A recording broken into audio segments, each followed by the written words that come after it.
Rebuild India ಅನ್ನೋದು ನಮ್ಮ ಒಂದು ಉದ್ದೇಶ. ಭಾರತದ ಪುನರುತ್ಥಾನ ಆಗಬೇಕು. ಸಂಜಯ್ ಸರ್ ಹೇಳ್ದಂಗೆ ನಾನು ಕಳೆದ 22 ವರ್ಷದಿಂದ 2002ನೇ ಇಸ್ವಿಯಿಂದ ನಾನು ಪಾಠ ಮಾಡ್ತಿದ್ದೀನಿ. I been a teacher for longer than I been a doctor. ನಾನು ಎಷ್ಟು ವರ್ಷ ಡಾಕ್ಟರ್ ಆಗಿದ್ದೀನೋ ಅದಕ್ಕಿಂತ ಜಾಸ್ತಿ ವರ್ಷ ಟೀಚರ್ ಆಗಿದ್ದೀನಿ. ಸುಮಾರು 1.5 ಲಕ್ಷ ಮಕ್ಕಳನ್ನ ಟ್ರೈನ್ ಮಾಡಿದ್ದೀನಿ. ಹಳ್ಳಿ ಪ್ರದೇಶಗಳು, tribal areas, semi urban areas, ಸಿಟಿಗಳಲ್ಲಿ ತೀರಾ ಕಡು ಬಡತನ ಇರುವಂತ ಕ್ಷೇತ್ರಗಳಲ್ಲಿ ಓದುವಂತ ಮಕ್ಕಳಿಂದ ಹಿಡಿದು 15-20 ಲಕ್ಷ ವರ್ಷಕ್ಕೆ ಫೀಸ್ ಕಟ್ಟುವಂತ ಮಕ್ಕಳಿವರೆಗೂ ಟ್ರೈನ್ ಮಾಡಿದ್ದೀನಿ. So entire spectrum. ಈ ಎಲ್ಲ ಸ್ಪೆಕ್ಟ್ರಮ್ ಅನ್ನ ಟ್ರೈನ್ ಮಾಡುವಾಗ ಕೆಲವು ಅನುಭವಗಳು ಮತ್ತೆ ವಿವೇಕಾನಂದರ ವಿಚಾರಗಳು. ರೀಬಿಲ್ಡ್ ಇಂಡಿಯಾ ಅಂತ ಅನ್ನೋದು ಭಾರತದ ಪುನರುತ್ಥಾನ ಆಗಬೇಕು ಅಂತ ಅನ್ನೋದು ವಿವೇಕಾನಂದರ ವಿಚಾರ. ಅದು ಭಾರತ ತುಂಬಾ ಹಲವಾರು ರೀತಿಯಲ್ಲಿ ಹಿಂದೆ ಬಿದ್ದಿದೆ. ಅದನ್ನ ನಾವು ಪುನರುತ್ಥಾನ ಮಾಡಬೇಕು. ಭಾರತ ಮತ್ತೆ ಎದ್ದು ನಿಲ್ಲಬೇಕು. ಅದರ ಹಿಂದಿನ ಏನು ಯಶಸ್ಸಿತ್ತು ಆ ಮಟ್ಟಕ್ಕೆ ಬೆಳಿಬೇಕು ಭಾರತ ಅಂತಂದ್ರೆ ಬರೀ ಆರ್ಥಿಕವಾಗಿ ಬೆಳೆದ್ರೆ ಸಾಲದು. It is not enough if we just progress economically. ಎಲ್ಲರ ಹತ್ರ ದುಡ್ಡಿದ್ರೆ ಸಾಲದು, ಬೇರೆ ಇನ್ನೇನೋ ಆಗಬೇಕು. ಅದು ವಿವೇಕಾನಂದರ ಕಲ್ಪನೆ. 3 ದಿನ ಅವರು ಕನ್ಯಾಕುಮಾರಿನಲ್ಲಿ ಧ್ಯಾನ ಮಾಡಿದಾಗ, ಸಮುದ್ರದಲ್ಲಿ ಈಜ್ಕೊಂಡು ಹೋಗಿ, ಅದು ಗೊತ್ತಿರುತ್ತೆ ನಿಮ್ಗೆ. 3 ದಿನ ಧ್ಯಾನ ಮಾಡಿದಾಗ ಅವ್ರಿಗೆ ಭಾರತ ಮಾತೆಯ ಸಾಕ್ಷಾತ್ಕಾರ ಆಗುತ್ತೆ. ಅವಾಗ ಅವ್ರಿಗೆ ಕ್ಲಾರಿಟಿ ಬರುತ್ತೆ ಏನ್ ಮಾಡಬೇಕು ಅಂತ. ಅದನ್ನ ಅವರು ರೀಬಿಲ್ಡ್ ಇಂಡಿಯಾ ಅನ್ನುವಂತ ಒಂದು ಕನಸಿನ ರೂಪದಲ್ಲಿ, ಒಂದು ಉದ್ದೇಶದ ರೂಪದಲ್ಲಿ ಪ್ರೆಸೆಂಟ್ ಮಾಡಿದ್ದಾರೆ. ಅದನ್ನೇ ನಾವು ಮುಂದುವರಿಸ್ತಾ ಹೋಗ್ತಿದೀವಿ. ಇವತ್ತಿನ ಕಾಲಕ್ಕೆ ಹೇಗೆ ಅದನ್ನ ಬದಲಾವಣೆ ಮಾಡಬೇಕು ಅಂತ ಮಾಡಿಕೊಂಡು ಅದನ್ನು ಮಾಡ್ತಾ ಹೋಗ್ತಿದೀವಿ. ಕೆಲವು ವಿಚಾರಗಳು ನಾನು ನಿಮ್ ಜೊತೆಗೆ ಏನು ಚರ್ಚೆ ಮಾಡ್ತೀನಿ. ಪೇರೆಂಟ್ಸು ಯಾಕೆ ಬರಬೇಕು ಅನ್ನೋದನ್ನ ಇನ್ಸಿಸ್ಟ್ ಮಾಡಿದ್ವಿ ಅಂದ್ರೆ ಈ ಕಾರಣಕ್ಕೆನೆ. ಸಾಕಷ್ಟು ವಿಷಯಗಳು ನಡೀತಾ ಇದೆ. ಸಾಕಷ್ಟು ಕಾರಣಗಳಿಗೆ ನಮ್ಮ ದೇಶದ ಶಿಕ್ಷಣ ವ್ಯವಸ್ಥೆ ಈಗ ಹೇಗಿದೆಯೋ ಹಾಗಿದೆ. ಅದು ಎಲ್ಲದೂ ನಮಗೆ ಉಪಯೋಗ ಆಗ್ತಾ ಇದೆ ಅಂತ ಹೇಳಕ್ ಆಗೋದಿಲ್ಲ. ಅದು ಉಪಯೋಗ ಆಗ್ತಾ ಇಲ್ಲ ಅಂತನೂ ನಮಗೆ ಗೊತ್ತಿರೋದಿಲ್ಲ. ಸೊ ಸಿಂಪಲ್ ಒಂದು ನಿಮಗೆ ಕೇಳ್ತೀನಿ, ಎಲ್ಲರೂ ಸ್ಕೂಲ್ಗೆ ಹೋಗಿರೋರೆ ಅಲ್ವಾ? ಎಷ್ಟು ಮಟ್ಟಿಗೆ ಎಜುಕೇಶನ್ ಮುಂದುವರೆದಿದೆ ಅದು ಒಬ್ಬೊಬ್ರದ್ದು ಒಂದೊಂದು ಮಟ್ಟಕ್ಕೆ ಎಜುಕೇಶನ್ ಆಗಿರುತ್ತೆ. ಬಟ್ ಎಲ್ಲರೂ ಸ್ಕೂಲ್ಗೆ ಹೋಗಿದ್ದೀವಿ.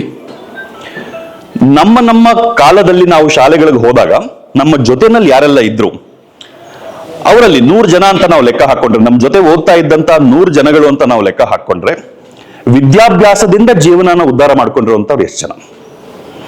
ಅಂದ್ರೆ ಶಾಲೆ ಕಾಲೇಜುಗಳಲ್ಲಿ ಕಲ್ತಿರುವಂತಹ ವಿದ್ಯೆಯನ್ನ ಬಳಸ್ಕೊಂಡು ಜೀವನ ಉದ್ಧಾರ ಮಾಡ್ಕೊಂಡಿರುವಂತವ್ರು ಎಷ್ಟು ಜನ ಇರ್ತಾರೆ 100 ಜನದಲ್ಲಿ? ತುಂಬಾ ಜಾಸ್ತಿ ಜನ ಇರ್ತಾರ, ಕಡಿಮೆ ಜನ ಇರ್ತಾರ?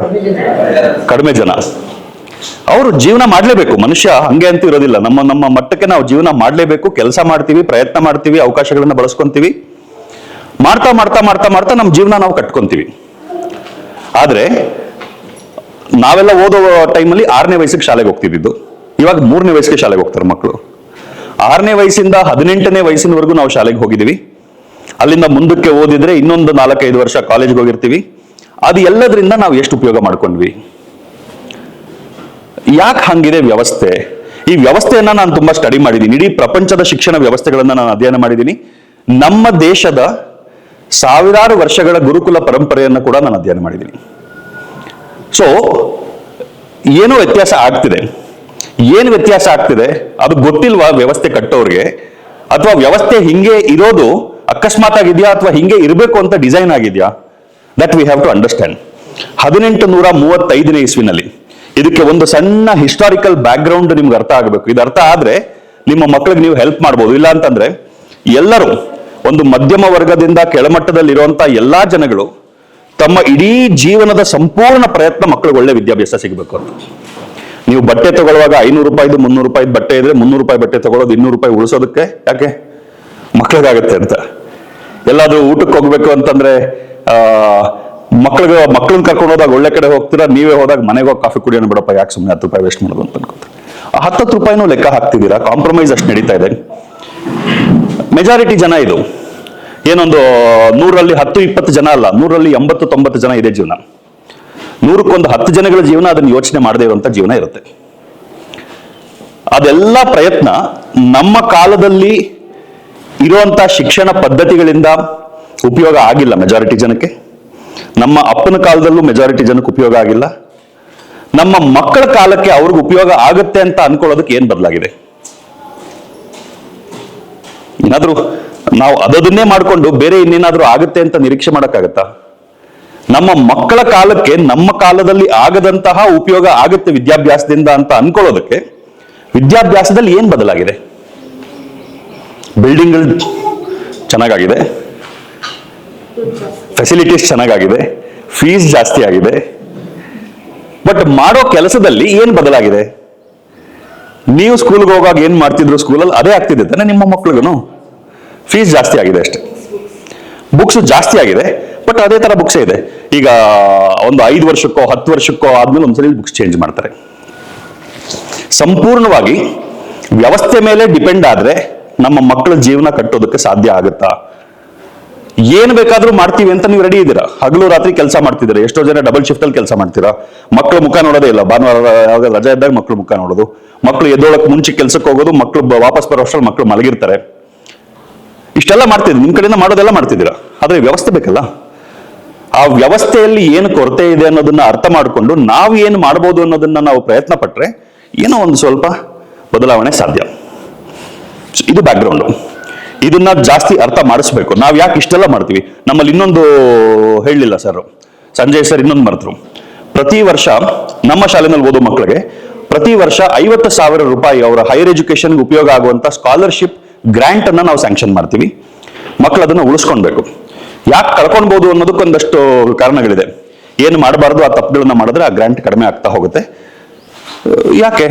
ಸೊ ಟೆಕ್ನಿಕಲಿ ನಾವು ಕೊಡ್ತಿರುವಂತ ಎಜುಕೇಶನ್ ಸರಿಯಾಗಿ ಬಳಸ್ಕೊಳ್ಳೋವಾಗ ಫ್ರೀ ಅಲ್ಲ, ನಾವೇ ದುಡ್ಡು ಕೊಡ್ತೀವಿ ಮಕ್ಕಳಿಗೆ ಅನ್ನೋ ತರದ ಮಟ್ಟದಲ್ಲಿ ದುಡ್ಡಿನ ವಿಚಾರದಲ್ಲಿ ಲೆಕ್ಕ ಹಾಕಿದ್ರೆ ಎಲ್ಲಿಂದ ಬರುತ್ತೆ ನಮಗೆ ದುಡ್ಡು? ಮತ್ತೆ ಯಾಕೆ ಮಾಡಬೇಕು? 1835ನೇ ಇಸ್ವಿನಲ್ಲಿ ನಾವು ಭಾರತೀಯರದು ಒಂದು ವಿಶೇಷ ಗುಣ ಇದೆ.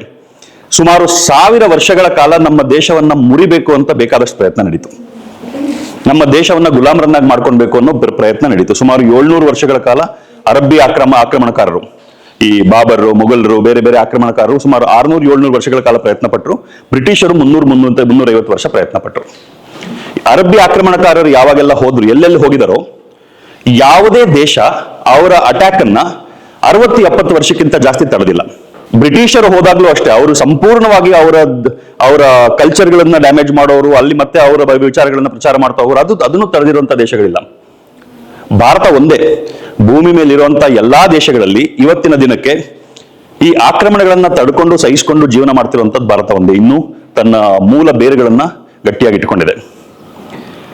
ಬ್ರಿಟಿಷರು 1835ನೇ ಇಸ್ವಿನಲ್ಲಿ ಒಬ್ಬ ಆಫೀಸರ್ನ ಕಳಿಸ್ತಾರೆ. ಅವತ್ತಿನ ಕಾಲದ ಬ್ರಿಟಿಷ್ ಸರ್ಕಾರದ ಅತಿ ಬುದ್ಧಿವಂತ ಆಫೀಸರ್. ಈ ಭಾರತೀಯರನ್ನ ಹೆಂಗೆ ಗುಲಾಮರನ್ನ ಮಾಡಬೇಕು ನೋಡ್ಕೊಂಡ ಅಂತ ಒಂದು ರಿಪೋರ್ಟ್ ಕೊಡುವಂತ. ಯಾರಾದ್ರೂ ರಿಸರ್ಚ್ ಮಾಡಬೇಕು ಅಂತ ಅನ್ನೋರಿದ್ರೆ ಮೆಕಾಲೆ ಮಿನಿಟ್ಸ್ ಅಂತ ಬರುತ್ತೆ. ಲಾರ್ಡ್ ಮೆಕಾಲೆ ಅಂತ ಅವನ ಹೆಸರು. 1835ನೇ ಇಸ್ವಿನಲ್ಲಿ ಲಾರ್ಡ್ ಮೆಕಾಲೆ ಬರ್ತಾನೆ, ಸ್ಟಡಿ ಮಾಡ್ತಾನೆ, ಇಡೀ ದೇಶದ ವ್ಯವಸ್ಥೆಯನ್ನ ಸ್ಟಡಿ ಮಾಡ್ತಾನೆ. ಇವ್ರನ್ನ ಸುಲಭ ಇಲ್ಲ ಗುಲಾಮರನ್ನ ಮಾಡೋದು. ಈ ಊರಲ್ಲಿ ಒಂಥರ ಪದ್ಧತಿ ಇದ್ರೆ ಪಕ್ಕದೂರಲ್ಲಿ ಇನ್ನೊಂಥರ ಪದ್ಧತಿ ಇರುತ್ತೆ. ಎಲ್ಲಾ ಒಂದೇ ತರ ಇದ್ರೆ ಏನೋ ಒಂದು ನೀವು ಮಾಡ್ತೀರಾ, ಗುಲಾಮರನ್ನ ಮಾಡ್ತೀರಾ. ಒಂದೊಂದೂರ್ಗು ಒಂದೊಂದು ಸ್ಟ್ರಾಟಜಿ ಮಾಡ್ಬೇಕು ನೀವು. ಸೊ ಹೆಂಗ್ ಗುಲಾಮರನ್ನ ಮಾಡೋದು ಅಂತಂದ್ರೆ ಲಾರ್ಡ್ ಮೆಕಾಲೆ ರಿಪೋರ್ಟ್ ಕೊಡ್ತಾನೆ. ಶಿಕ್ಷಣ ವ್ಯವಸ್ಥೆ ಚೇಂಜ್ ಮಾಡ್ಬೇಕಿರೋದು, ಇಂಗ್ಲಿಷ್ ಕೇಂದ್ರಿತ ಶಿಕ್ಷಣ ಆಗಬೇಕು. ಭಾರತಕ್ಕೆ ಸಂಬಂಧಪಡುವಂಥದ್ದು ಎಲ್ಲದೂ ಕೀಳು, ಬ್ರಿಟಿಷರಿಗೆ ಸಂಬಂಧಪಡುವಂಥದ್ದು ಎಲ್ಲದೂ ಮೇಲು ಅನ್ನೋದನ್ನ ಇವ್ರ ಮನಸ್ಸಲ್ಲಿ ತುಂಬಬೇಕು. ಅದಾದ್ಮೇಲೆನೆ ಭಾರತದಲ್ಲಿ ಉತ್ಪಾದನೆ ಆಗುವಂತ ಬಟ್ಟೆಗಳನ್ನೆಲ್ಲ ಕಟ್ ಮಾಡಿದ್ರು, ಕಚ್ಚಾ ವಸ್ತುಗಳನ್ನ ರಾ ಮೆಟೀರಿಯಲ್ಸ್ ಇಂಗ್ಲೆಂಡ್ ಕಳಿಸೋದು, ಅಲ್ಲಿಂದ ತಯಾರಾದ ಬಟ್ಟೆಗಳನ್ನ ತಗೊಂಡ್ ಬರೋದು. ಫಾರಿನ್ ರಿಟರ್ನ್ ಅಂತಂದ್ರೆ ಯಾಕೆ ಬೆಲೆ? ಅಲ್ಲಿಂದ ಬಂದಿರೋದು ಗುಲಾಮ ಮೈಂಡ್ ಸೆಟ್. ಅಲ್ಲಿಂದ ಅವ್ರು ಮಾಡ್ತಾ ಮಾಡ್ತಾ ಮಾಡ್ತಾ ಮಾಡ್ತಾ ಮಾಡ್ತಾ ತಮ್ಮ 2 ಉದ್ದೇಶ ಅವರಿಗೆ. ತಮ್ಮ ಸಾಮ್ರಾಜ್ಯವನ್ನ ನಡೆಸ್ಕೊಂಡು ಹೋಗೋದಕ್ಕೆ ಬೇಕಾಗಿರುವಂತ ಗುಲಾಮರು ಬೇಕು, ಮತ್ತೆ ಅವ್ರು ಮಾಡ್ತಿರೋದನ್ನೆಲ್ಲ ಪ್ರಶ್ನೆ ಮಾಡದೇ ಇರುವಂತ ಗುಲಾಮರು ಬೇಕು. ಗುಲಾಮರಾಗೋದು ಯಾವಾಗ? ನಮ್ಮ ಬಗ್ಗೆ ನಮ್ಗೆ ಕೀಳರಿಮೆ ಇದ್ದಾಗ ಗುಲಾಮರಾಗ್ತೀವಿ. ನಾವು ಏನಾದ್ರು ಪ್ರಶ್ನೆ ಮಾಡಿದ್ರೆ ಏನಪ್ಪ ಜೀವನ, ಏನ್ ಗತಿ ಅಂತ ಯೋಚನೆ ಮಾಡುವಂತ ಭಯ ನಮ್ಮ ಮನಸ್ಸಿನಲ್ಲಿ ಬಂದಾಗ ಗುಲಾಮರಾಗ್ತೀವಿ. ಇನ್ನೊಬ್ಬರನ್ನ ನೋಡಿ ನಾವು ಅವ್ರು ಹೆದರಕ್ ಶುರು ಮಾಡಿದಾಗ ಗುಲಾಮರಾಗ್ತೀವಿ. ಇದು ಯಾವುದು ನಮ್ಮ ಗುಣಗಳಲ್ಲ, ಭಾರತೀಯರ ಗುಣಗಳಲ್ಲ. ಇದನ್ನ ಮಾಡ್ತಾ ಹೋದ ಲಾರ್ಡ್ ಮೆಕಾಲೆ. ಇವತ್ತಿನವರೆಗೂ ನಮ್ಮ ದೇಶದಲ್ಲಿ ನಾವು ಫಾಲೋ ಮಾಡ್ತಾ ಇರುವಂತ ಎಜುಕೇಶನ್ ಸಿಸ್ಟಮ್, ಮೆಕಾಲೆ ಏನ್ ಕ್ರಿಯೇಟ್ ಮಾಡ್ದ ಅದೇ ಎಜುಕೇಶನ್ ಸಿಸ್ಟಮ್ ಇವತ್ತಿನವರೆಗೂ ಕಂಟಿನ್ಯೂ ಆಗ್ತಾ ಇದೆ. ಹೆಂಗದು ನಿಮ್ಗೆ ಎಕ್ಸಾಂಪಲ್ ಕೊಡ್ತೀನಿ. ಇದೊಂದು ನೆನ್ಪಿಟ್ಕೊಳ್ಳಿ, ಇದೊಂದು ಮನಸ್ಸಿನಲ್ಲಿ ಇಟ್ಕೊಳ್ಳಿ.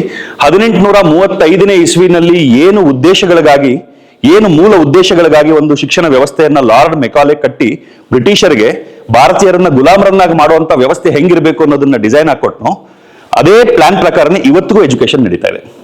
ನಮಗೆ ಸ್ವಾತಂತ್ರ್ಯ ಬಂದಾಗ ಇದನ್ನ ಸಂಪೂರ್ಣವಾಗಿ ಬದಲಾಯಿಸುವಂತ ಅವಕಾಶ ಇತ್ತು, ಬದಲಾಯಿಸಲಿಲ್ಲ. ನಾವು ಅದನ್ನೇ ಮುಂದುವರಿಸಿದ್ವಿ. ಈಗ ಮೊದಲನೇ ಬಾರಿಗೆ 2020ರಲ್ಲಿ ಬಂದಿರುವಂತಹ ಹೊಸ ಶಿಕ್ಷಣ ನೀತಿ, ನ್ಯೂ ಎಜುಕೇಶನ್ ಪಾಲಿಸಿ ಏನಿದೆ, ಅದರಲ್ಲಿ ಅದನ್ನ ಬದಲಾಯಿಸುವಂತ ವ್ಯವಸ್ಥೆಯನ್ನ ಕೊಟ್ಟಿದ್ದಾರೆ. ಅದು ಇಂಪ್ಲಿಮೆಂಟ್ ಆಗೋದಕ್ಕೆ ಇನ್ನು 30 ವರ್ಷ ಆಗುತ್ತೆ. ಎಜುಕೇಶನ್ ಅನ್ನ ಬದಲಾಯಿಸೋದು ಜನರೇಷನ್ ಬದಲಾಯಿಸಿದಂಗೆ 1-2 ಜನರೇಷನ್ ಆಗುತ್ತೆ ಅದು ಸಂಪೂರ್ಣವಾಗಿ ಬದಲಾಗೋದಕ್ಕೆ. ನಾವು ಸಡನ್ ಆಗಿ ನೀತಿ ತಂದ್ಬಿಟ್ವಿ ಅಂದಿದ ತಕ್ಷಣ ಇವತ್ತಂದ್ರೆ ನಾಳೆ ಬೆಳಗ್ಗೆಯಿಂದ ಬದಲಾಗೋದಿಲ್ಲ ಅದು. ಯಾಕಂದ್ರೆ ಜನಗಳ ಜೀವನದಲ್ಲಿ ಅದು ಒಳಗೆ ಸೇರ್ಬಿಟ್ಟಿರುತ್ತೆ. ಸೊ ಇದನ್ನ ನೆನ್ಪಿಟ್ಕೊಳ್ಳಿ. ಮೆಕಾಲೆ ಕ್ರಿಯೇಟ್ ಮಾಡಿರುವಂತ ಎಜುಕೇಶನ್ ಸಿಸ್ಟಮ್ ಅನ್ನ ಮಾಡಿದ್ರು. ಇನ್ನೊಂದು ಪ್ರಶ್ನೆ ಕೇಳ್ತೀನಿ, ಇದೆಲ್ಲ ನಿಮಗೆ ಗೊತ್ತಿದೆ, ಆದ್ರೆ ಇದನ್ನ ಸರಿಯಾದ ರೀತಿಯಲ್ಲಿ ತಲೆಗೆ ತಗೊಂಡ್ರೆ ಮಾತ್ರ ನಮ್ಗೆ ಗೊತ್ತಾಗುತ್ತೆ. ನಮ್ಮ ದೇಶದಲ್ಲಿ ಎಜುಕೇಶನ್ ಇನ್ಸ್ಟಿಟ್ಯೂಷನ್ಸ್, ಸ್ಕೂಲ್ಗಳು, ಕಾಲೇಜ್ಗಳು, ಇದನ್ನೆಲ್ಲ ಓನರ್ಶಿಪ್ ಇರುವಂತವ್ರು ಯಾರು?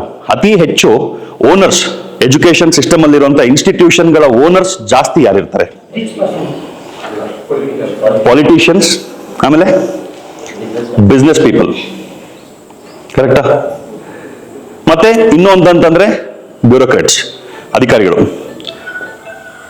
ಪಾಲಿಟಿಷಿಯನ್ಸ್ ವ್ಯವಸ್ಥೆಗೆ ಕಾನೂನುಗಳನ್ನ ಮಾಡ್ತಾರೆ, ವ್ಯವಸ್ಥೆಯನ್ನ ಡಿಸೈನ್ ಮಾಡ್ತಾರೆ. ಬ್ಯೂರೋಕ್ರಾಟ್ಸ್ ವ್ಯವಸ್ಥೆಯನ್ನ ಕಂಟ್ರೋಲ್ ಮಾಡ್ತಾರೆ. ಬಿಸ್ನೆಸ್ ಮೆನ್ ವ್ಯವಸ್ಥೆಯನ್ನ ಇನ್ಫ್ಲೂಯೆನ್ಸ್ ಮಾಡ್ತಾರೆ.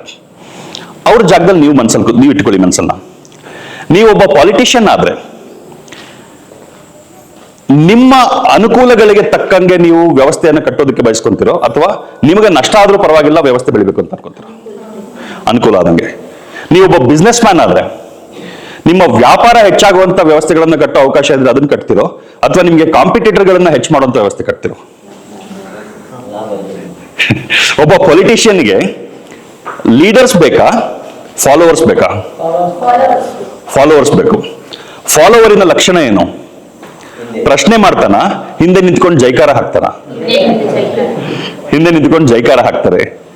ಒಬ್ಬ ಲೀಡರ್ ಆದ್ರೆ ಪ್ರಶ್ನೆ ಮಾಡ್ತಾನೆ, ಡಿಬೇಟ್ ಮಾಡ್ತಾನೆ. ಫಾಲೋವರ್ ಹಿಂದೆ ನಿಂತ್ಕೊಂಡು ಜೈಕಾರ ಹಾಕ್ತಾರೆ. ನಾನೊಬ್ಬ ಪಾಲಿಟಿಷಿಯನ್ ಆದ್ರೆ ನನಗೆ ಹಿಂದೆ ನಿಂತ್ಕೊಂಡು ಜೈಕಾರ ಹಾಕೋರಿಂದ ನನ್ನ ಇಮೇಜ್ ಒಳ್ಳೇದು, ಅಥವಾ ನನ್ನನ್ನು ಪಬ್ಲಿಕ್ ಅಲ್ಲಿ ನಿಂತ್ಕೊಂಡು ಕ್ವೆಶ್ಚನ್ ಮಾಡೋದ್ರಿಂದ ನನ್ನ ಇಮೇಜ್ ಒಳ್ಳೇದು? ಜೈಕಾರ ಹಾಕೋರು. ನಾನೊಬ್ಬ ಬಿಸ್ನೆಸ್ ಮ್ಯಾನ್ ಆದ್ರೆ, ಅಥವಾ ನೀವೊಬ್ಬ ಬಿಸ್ನೆಸ್ ಮ್ಯಾನ್ ಆದ್ರೆ ನಿಮಗೆ ಕಾಂಪಿಟೇಷನ್ ಕೊಡಕ್ಕಾಗುವಂತವ್ರು ಜಾಸ್ತಿ ಜನ ಬೇಕು, ಅಥವಾ ನಿಮ್ಮ ಪ್ರಾಡಕ್ಟ್ಸ್ ಮತ್ತೆ ಸರ್ವಿಸಸ್ ಅನ್ನ ಬಳಸುವಂತ ಹ್ಯಾಪಿ ಆಗಿರೋ, ಖುಷಿಯಾಗಿರುವಂತ ಕಸ್ಟಮರ್ಸ್ ಬೇಕು? ನಿಮಗೆ ಕಸ್ಟಮರ್ಸ್ ಬೇಕು, ಕಾಂಪಿಟೇಟರ್ಸ್ ಬೇಡ. ಓಕೆ, ಇದನ್ನು ಮನಸ್ಸಲ್ಲಿ ಇಟ್ಕೊಳ್ಳಿ. ಎಲ್ಲ ಕೂಡುತ್ತೆ. ಇವೆಲ್ಲ ಪೀಸ್ಗಳನ್ನ ನಾನು ನಿಮ್ಗೆ ತೋರಿಸ್ತಾ ಇದ್ದೀನಿ. I am showing you different pieces of the system. ವ್ಯವಸ್ಥೆ ಹೆಂಗಿದೆ ಅನ್ನೋದ್ರದ ಬೇರೆ ಬೇರೆ ಬೇರೆ ಬೇರೆ ಪೀಸ್ಗಳನ್ನ ನಾನು ನಿಮ್ಗೆ ತೋರಿಸ್ತಾ ಇದ್ದೀನಿ. ಒಟ್ಟುಗೂಡಿಸಿದಾಗ ನಿಮ್ಗೊಂದು ಪಿಕ್ಚರ್ ಕಣ್ಮುಂದೆ ಬರುತ್ತೆ. ಹೆಂಗೆ ನಾವು ಸಾಮಾನ್ಯ ಜನಗಳು ದೊಡ್ಡ ಮನುಷ್ಯರ ಆಟದಲ್ಲಿ ಕಾಯಿಗಳಷ್ಟೇ. ಎಲ್ಲಿವರೆಗೂ ಕಾಯಿಗಳಾಗಿರ್ತೀರೋ ಅಲ್ಲಿವರೆಗೂ ನಿಮಗೆ ಯಾರು ಏನು ಮಾಡೋದಿಲ್ಲ. ಎಲ್ಲಿವರೆಗೂ ಅದನ್ನ ನೀವು ಎದ್ದು ನಿಲ್ತೀರೋ, ಯಾವಾಗ ನೀವು ಅದನ್ನ ಇದು ಸರಿ ಇಲ್ವಲ್ಲ ಅಂತ ಅಂತೀರೋ, ಆವಾಗ ನಿಮ್ಮ ಬಗ್ಗೆ ಪೊಸಿಷನಿಂಗ್ ಆಗುತ್ತೆ, ಟಾರ್ಗೆಟಿಂಗ್ ಆಗುತ್ತೆ. ಸೊ ಈಗ ಪಾಲಿಟಿಷಿಯನ್ಸ್, ಬಿಸ್ನೆಸ್ ಮೆನ್, ಬ್ಯೂರೋಕ್ರಾಟ್ಸ್ ಇಡೀ ಎಜುಕೇಶನ್ ಸಿಸ್ಟಮ್ ಅನ್ನ ಡಿಸೈನ್ ಮಾಡ್ತಿದ್ದಾರೆ. ಈಗ ಅದು ಒಂದಾಯ್ತು. ಎಜುಕೇಶನ್ ಸಿಸ್ಟಮ್ ಅಲ್ಲಿ ಯಾವ ತರ ಸ್ಕೂಲ್ಗಳಿದೆ ಅಂತ ನೋಡೋಣ. ನನ್ನ ಇಂಟ್ರೆಸ್ಟ್ ಸ್ಕೂಲ್ಗಳಲ್ಲಿ. ಯಾಕಂದ್ರೆ 3ನೇ ವಯಸ್ಸಿಂದ 18ನೇ ವಯಸ್ಸಿನವರೆಗೂ ಸರಿಯಾದ ರೀತಿಯಲ್ಲಿ ಮಕ್ಕಳ ಮನಸ್ಸನ್ನ ನಾವು ತಯಾರು ಮಾಡಿದ್ರೆ ಅವ್ರ ಜೀವನ ಅವ್ರು ಕಟ್ಕೊಂತಾರೆ. ಅಲ್ಲಿ ಸರಿಯಾಗಿ ಆಗಿಲ್ಲ ಅಂತಂದ್ರೆ ಕೆಲಸ, ಅಲ್ಲಿಂದ ಮುಂದಕ್ಕೆ ಎಷ್ಟೇ ಪ್ರಯತ್ನ ಪಟ್ಟರು ಸರಿ ಹೋಗೋದಿಲ್ಲ. ಅಡಿಗೆ ಮಾಡ್ದಂಗೆ ನೀವು ಕೊಡೆಯಲ್ಲಿ ಹಾಕೋ ಕೊತ್ತಂಬರಿ ಸೊಪ್ಪು ಒಗ್ಗರಣೆ ಮುಖ್ಯ ಅಲ್ಲ. ನೀವು ಫೌಂಡೇಶನ್ ಇಂದ ಬಿಲ್ಡ್ ಮಾಡಿರ್ತೀರಲ್ಲ, ಸ್ಟಾರ್ಟಿಂಗ್ ಇಂದ ಹಾಕೋ ಒಗ್ಗರಣೆಯಿಂದ ಸರಿಯಾಗಿ ಆಗ್ಬೇಕು. ಎಲ್ಲೋ ಒಂದ್ ಕಡೆ ಸೀದೋಗ್ಬಿಟ್ರೆ, ಒಂದು ಸ್ಟೇಜಲ್ಲಿ ಸೀದೋಗ್ಬಿಟ್ರೆ ಅಡಿಗೆ, ನೀವು ಕಡೆ ಗೋಡಂಬಿ ಹಾಕಿದ್ರು ಉಪ್ಪಿಟ್ಟು ಸೀದೋಗಿರೋದು ಎದ್ದು ಕಾಣುತ್ತೆ, ಗೋಡಂಬಿ ಕಾಣಿಸೋದಿಲ್ಲ ಅಲ್ವಾ? ಹಾಗೆ ಎಜುಕೇಶನ್ ಸಿಸ್ಟಮ್ ಅಲ್ಲಿ ನಮ್ಮ ದೇಶದ ಶಾಲೆಗಳು ಹೆಂಗಿದೆ ಅಂತ ಹೇಳ್ತೀನಿ. ತುಂಬಾ ಬಡತನದಲ್ಲಿರುವಂತ ಜನಗಳ ಮಕ್ಕಳು ಹೋಗುವಂತ ಫ್ರೀ ಶಾಲೆಗಳು. ಸರ್ಕಾರ ಮಿಡಲ್ ಕ್ಲಾಸ್ ಜನ ಮತ್ತೆ ಲೋವರ್ ಮಿಡಲ್ ಕ್ಲಾಸ್ ಜನ ನಮಗೆ ಫ್ರೀ ಸ್ಕೂಲ್ ಎಲ್ಲ ಬೇಡಪ್ಪ, ನಾವು ಫೀಸ್ ಕಟ್ತೀವಿ, ಆದ್ರೆ ತುಂಬಾ ಫೀಸ್ ಕಟ್ಟಕ್ಕಾಗೋದಿಲ್ಲ. ಸುಮಾರು 50, 60, 70 ಸಾವಿರ ರೂಪಾಯಿ ವರ್ಷಕ್ಕೆ ಒಳಗಡೆ ಇರುವಂತ ಶಾಲೆಗಳು. ಇದೆಲ್ಲ ಮಿಡಲ್ ಕ್ಲಾಸ್ ಸ್ಕೂಲ್ಸ್. ಅಲ್ಲಿಂದ ಮುಂದಕ್ಕೆ aspirational middle class. Aspirational middle class ಅಂತಂದ್ರೆ ಅಪ್ಪ ಅಮ್ಮ ಚೆನ್ನಾಗಿ ವಿದ್ಯಾಭ್ಯಾಸ ಮಾಡಿರ್ತಾರೆ, ನಾವು ಚೆನ್ನಾಗಿ ಆಗ್ಬೇಕಪ್ಪ, ನಮ್ಮ ಜೀವನ ಚೆನ್ನಾಗಿ ಕಟ್ಕೊಳ್ಬೇಕು, ನಮ್ಮ ಮಕ್ಕಳಿಗೆ ಅವ್ರು ಯೋಚನೆ ಮಾಡ್ತಾ ಇರ್ತಾರೆ ಏನೆಲ್ಲ ಮಾಡ್ಬೋದು ಅನ್ನೋ ತರ ಯೋಚನೆ ಮಾಡಿಕೊಂಡು ಸುಮಾರು 1 ರಿಂದ 3.5 ಲಕ್ಷ ರೂಪಾಯಿವರೆಗೂ ಫೀಸ್ ಇರುವಂತ ಶಾಲೆಗಳು. 1 ರಿಂದ 3.5 ಲಕ್ಷ ರೂಪಾಯಿ ಫೀಸ್ ಇರುವಂತ ಶಾಲೆಗಳು. ನೀವು ಯಾವ್ದಾದ್ರು ಶಾಲೆಗಳಲ್ಲಿ ಹೋಗಿ ನೋಡಿದ್ರೆ 1 ರಿಂದ 3.5 ಲಕ್ಷ ಇರುವಂತ ಸ್ಕೂಲ್ ಅಂತಂದ್ರೆ ಅದು ಯಾವ ತರ ಇರುತ್ತೆ ಅನ್ನೋದು ನಾನು ಹೇಳುವಾಗ ನಿಮಗೆ ಕನೆಕ್ಟ್ ಆಗುತ್ತೆ. ಇತ್ತೀಚೆಗಷ್ಟೇ ಶ್ರೀಮಂತರಾಗಿರುವಂತ ಜನಗಳ ಮಕ್ಕಳ ಶಾಲೆಗಳು. ತುಂಬಾ ದೊಡ್ಡ ಶ್ರೀಮಂತರಲ್ಲ, ಬಟ್ ಮಿಡಲ್ ಕ್ಲಾಸು ಅಲ್ಲ, ಶ್ರೀಮಂತರಲ್ಲಿ ಲೋವರ್ ಕ್ಲಾಸ್. ಅವರು ಹೋಗುವಂತಹ ಶಾಲೆಗಳು 3.5 ಲಕ್ಷದಿಂದ 6 ಲಕ್ಷ ರೂಪಾಯಿ ವರ್ಷಕ್ಕೆ ಫೀಸು. 6 ಲಕ್ಷದಿಂದ 15-20 ಲಕ್ಷ ಫೀಸ್ ತಗೊಳ್ಳುವಂತಹ ಶಾಲೆಗಳು ಮೇಲ್ಮಟ್ಟದ ಜನಗಳ ಶಾಲೆಗಳು. ಇನ್ನೊಂದು ಪ್ರಶ್ನೆ ಕೇಳ್ತೀನಿ ನಿಮ್ಗೆಲ್ಲ, ಆ ಮಟ್ಟದ ಶಾಲೆಗಳು ಒಳಗಡೆ ಹೋಗಿ ಏನಾಗ್ತಾ ಇದೆ ಅಂತ ನೋಡ್ಕೊಂಡು ಬಂದಿರೋರು ಎಷ್ಟು ಜನ ಇದರಲ್ಲಿ? ಬರಬೇಡ ಅಂತ ಹೇಳಿದಾರ? ಬರಬೇಡಿ ಅಂತ ಯಾರಾದ್ರೂ ಹೇಳಿದಾರ? ಬರಬೇಡಿ ಅಂತ ಯಾರು ಹೇಳೋದಿಲ್ಲ. ಆದ್ರೆ ಯಾರು ಬರಬಾರ್ದು ಅವ್ರು ಬರದೇ ಇರೋ ತರ ವ್ಯವಸ್ಥೆ ಇರುತ್ತೆ. ಕರೆಕ್ಟ್? ನಾವು ಹೋಗ್ತಾ ಇರ್ತೀವಿ, ನಾವು ಬೈಕಲ್ಲಿ ಹೋಗ್ತಾ ಇರ್ತೀವಿ, ಯಾವುದೋ ಒಂದು ಸಕತ್ತಾಗಿದೆ, ನೋಡೋಣ ಬಸ್ ಸ್ಕೂಲ್ ಹೆಂಗಿದೆ ಅಂತ ಬೈಕ್ ತಿರುಗಿಸಕ್ ನಮ್ಗೆ ಧೈರ್ಯ ಬರುತ್ತಾ? ಅರಮನೆ ತರ ಬಿಲ್ಡಿಂಗ್ಗಳು, ಮಿಲಿಟರಿ ಅವ್ರ ತರ ಸೆಕ್ಯೂರಿಟಿಗಳು, ನೀವು ಯಾರನ್ನಾದ್ರೂ ಮೀಟ್ ಮಾಡಬೇಕು ಅಂತಂದ್ರೆ ಅಪಾಯಿಂಟ್ಮೆಂಟ್ ಲೇಯರ್ಗಳು, ಅದರ ಫೌಂಡರ್ ಯಾರು, ಓನರ್ ಯಾರು ನಿಮ್ಗೆ ಗೊತ್ತಾಗೋದೇ ಇಲ್ಲ. ಲೇಯರ್ ಬೈ ಲೇಯರ್ ಸೆಕ್ಯೂರಿಟಿ ಇರುತ್ತೆ. ಅದಾದ್ಮೇಲೆ ಕಷ್ಟಪಟ್ಟು ಆಸ್ತಿ ಮಾರಿ ಸೇರಿಸಿದ್ರು ಅಲ್ಲಿರುವಂತ ಮಕ್ಕಳ ಗ್ರೂಪೇನೆ ಅವರವರ ಸಾಮಾಜಿಕ ಸ್ಥಿತಿಗತಿಗಳ ಆಧಾರದ ಮೇಲೆ ಗುಂಪಾಗುತ್ತೆ. ಈ ಮಟ್ಟದ ಶಾಲೆಗಳು ಏನಾಗ್ತಾ ಇದೆ? ಈ ಮಟ್ಟದ ಶಾಲೆಗಳಲ್ಲಿ ಯಾಕೆ ಅಷ್ಟೊಂದು ದುಡ್ಡು? ತುಂಬಾ ಸರ್ತಿ ನಾನು ಟ್ರೈನಿಂಗ್ ಮಾಡ್ತೀನಿ, ನಾನು ಟೀಚರ್ಸ್ ಟ್ರೈನಿಂಗ್ ಮಾಡ್ತೀನಿ. ಒಂದು 10,000ಕ್ಕೂ ಹೆಚ್ಚು ಟೀಚರ್ಸ್ ಅನ್ನ ಟ್ರೈನ್ ಮಾಡಿದ್ದೀನಿ. ಸುಮಾರು 150 ಹೆಚ್ಚು ಶಾಲೆಗಳಿಗೆ ಕ್ವಾಲಿಟಿ ಹೆಂಗೆ ಇಂಪ್ರೂವ್ ಮಾಡಬೇಕು ಅಂತ ಕನ್ಸಲ್ಟಿಂಗ್ ಮಾಡಿದ್ದೀನಿ. ನಾವು ಸಾಮಾನ್ಯ ಜನಗಳು ನಾವು ಮಾತಾಡ್ಕೊಳ್ಳುವಾಗ, ನಮ್ಮ ಗುಂಪುಗಳಲ್ಲಿ ಮಾತಾಡುವಾಗ, ಯಾರ ಶ್ರೀಮಂತರ ಮಕ್ಕಳೆಲ್ಲ ಸುಮ್ಮನೆ ಹಾಳಾಗೋಗಿರ್ತಾರೆ, ಅವರೆಲ್ಲ ಡ್ರಗ್ಸ್ ಮಾಡ್ತಾರೆ, ಅವರೆಲ್ಲ ಏನು ಓದೋದಿಲ್ಲ, ಅವ್ರ ಅಪ್ಪ ಅಮ್ಮನ ಆಸ್ತಿ ಬಿಟ್ಕೊಂಡು ಮಾತ್ರ ಜೀವನ ಮಾಡ್ತಾರೆ ಅವರು ಅಂತೆಲ್ಲ ಮಾತಾಡೋದನ್ನ ನೀವು ಕೇಳಿರ್ತೀರ. ನಮ್ಮ ಮಕ್ಕಳಾದ್ರೂ ಕಷ್ಟಪಟ್ಟು ಓದಬೇಕು, ನಮ್ಮ ಮಕ್ಕಳು ಚೆನ್ನಾಗಿ ಓದಬೇಕು, ಶ್ರೀಮಂತರ ಮಕ್ಕಳೆಲ್ಲ ಓದೋದಿಲ್ಲ ಅಂತ ಅನ್ಕೊಂತೀವಿ. ಹೌದಾ? ನಿಜಾನ ಅದು?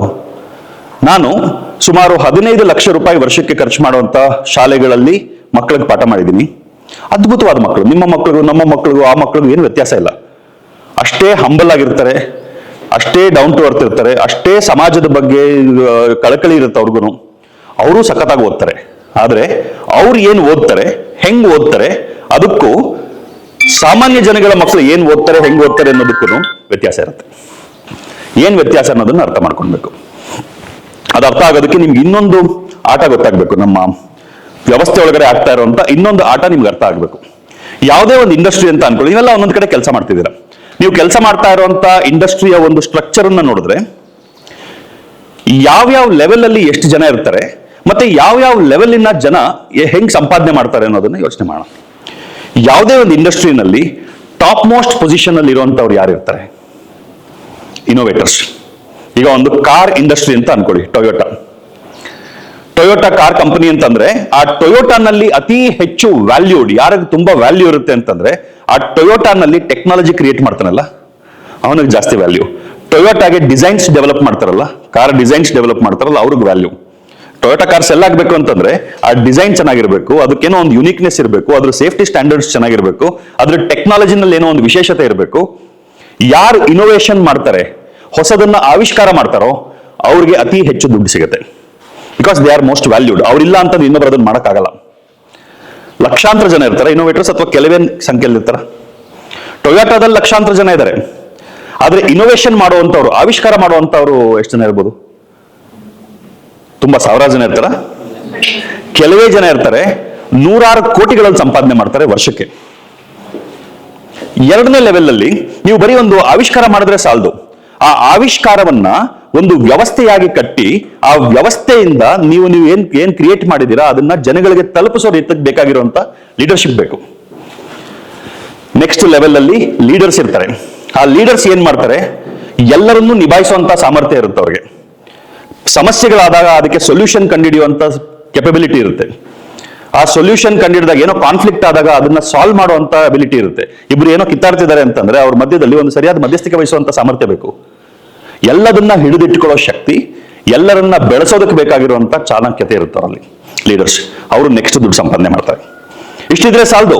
ನೀವು ಟೊಯೋಟಾ ಕಾರ್ ಡಿಸೈನ್ ಮಾಡ್ಬಿಟ್ರಿ, ಒಂದು ಒಳ್ಳೆ ಟೀಮ್ ಸೆಟಪ್ ಮಾಡಿದ್ರೆ ಎಲ್ಲ ಆಯ್ತು. ಟೊಯೋಟಾ ಕಾರ್ನ ಸೆಲ್ ಮಾಡ್ಬೇಕಲ್ಲ. ನೆಕ್ಸ್ಟ್ ಲೆವೆಲ್ ಅಲ್ಲಿ ಬಿಸ್ನೆಸ್ ಡೆವಲಪ್ಮೆಂಟ್ ಜನ ಇರ್ತಾರೆ.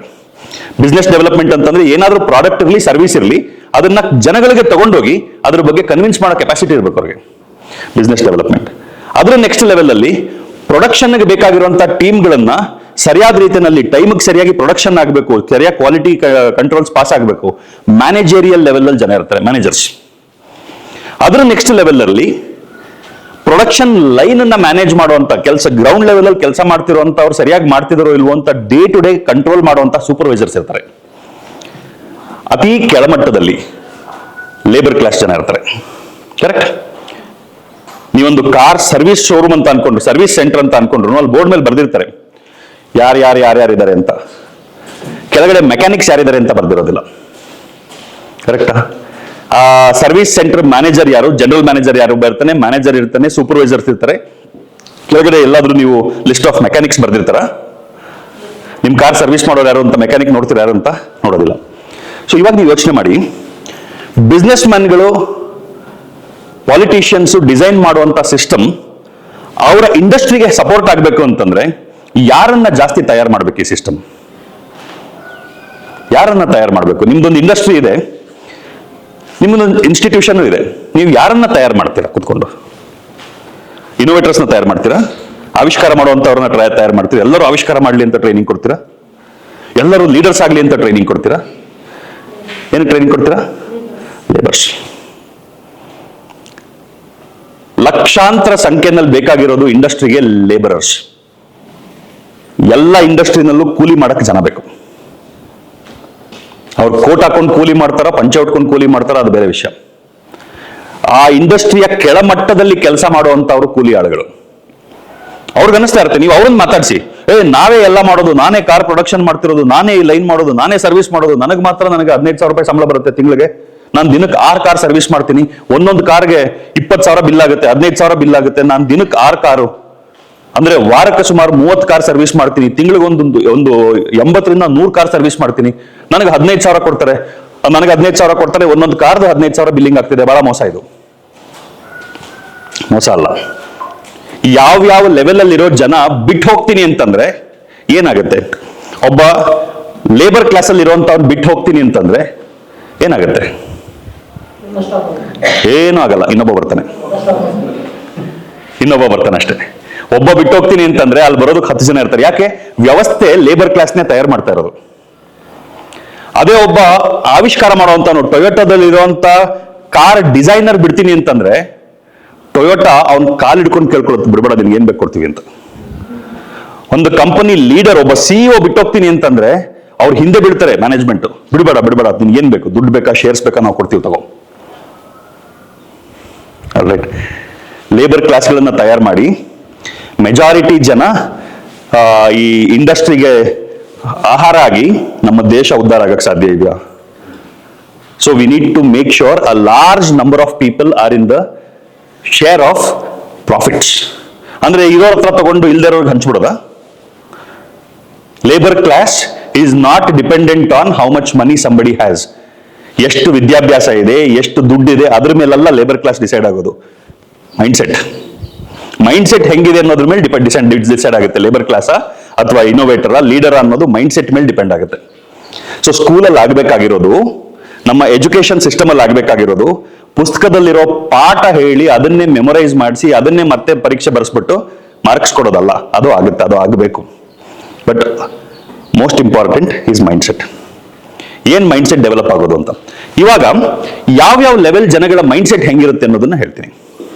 ಅದು ನೀವು ಸ್ಕೂಲ್ಗಳಲ್ಲಿ ಏನ್ ನಡೆಯುತ್ತೆ ಅದ್ರ ಜೊತೆಗೆ ತಾಳೆ ಹಾಕ್ಬಿಟ್ರೆ ಎಷ್ಟು ಡೇಂಜರ್ ಅಲ್ಲಿ ಇದಾರೆ ನಮ್ಮ ಮಕ್ಕಳು ಅನ್ನೋದು ಅರ್ಥ ಆಗುತ್ತೆ ನಮಗೆ.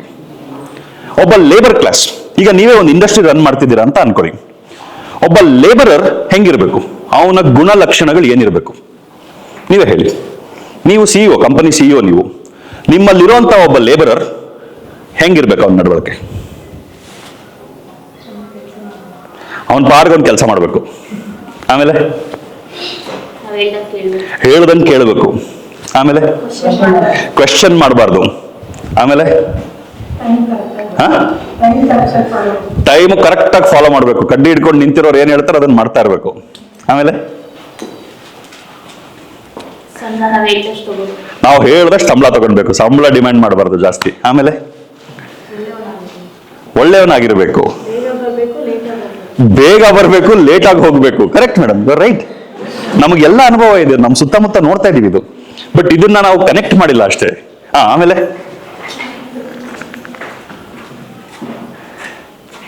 ಇದಕ್ಕೆ ಟ್ರೈನಿಂಗ್ ಹೆಂಗಾಗ್ತಿದೆ ಅನ್ನೋದನ್ನ ಸುಮ್ಮನೆ ಹಂಗೆ ಒಂದ್ಸಲಿ ಕೇಳ್ತಿರೋದು ನೋಡಿ. ಹೇಳ್ದಂಗೆ ಕೇಳೋದು, ಹೇಳ್ದಂಗೆ ಕೇಳಬೇಕು.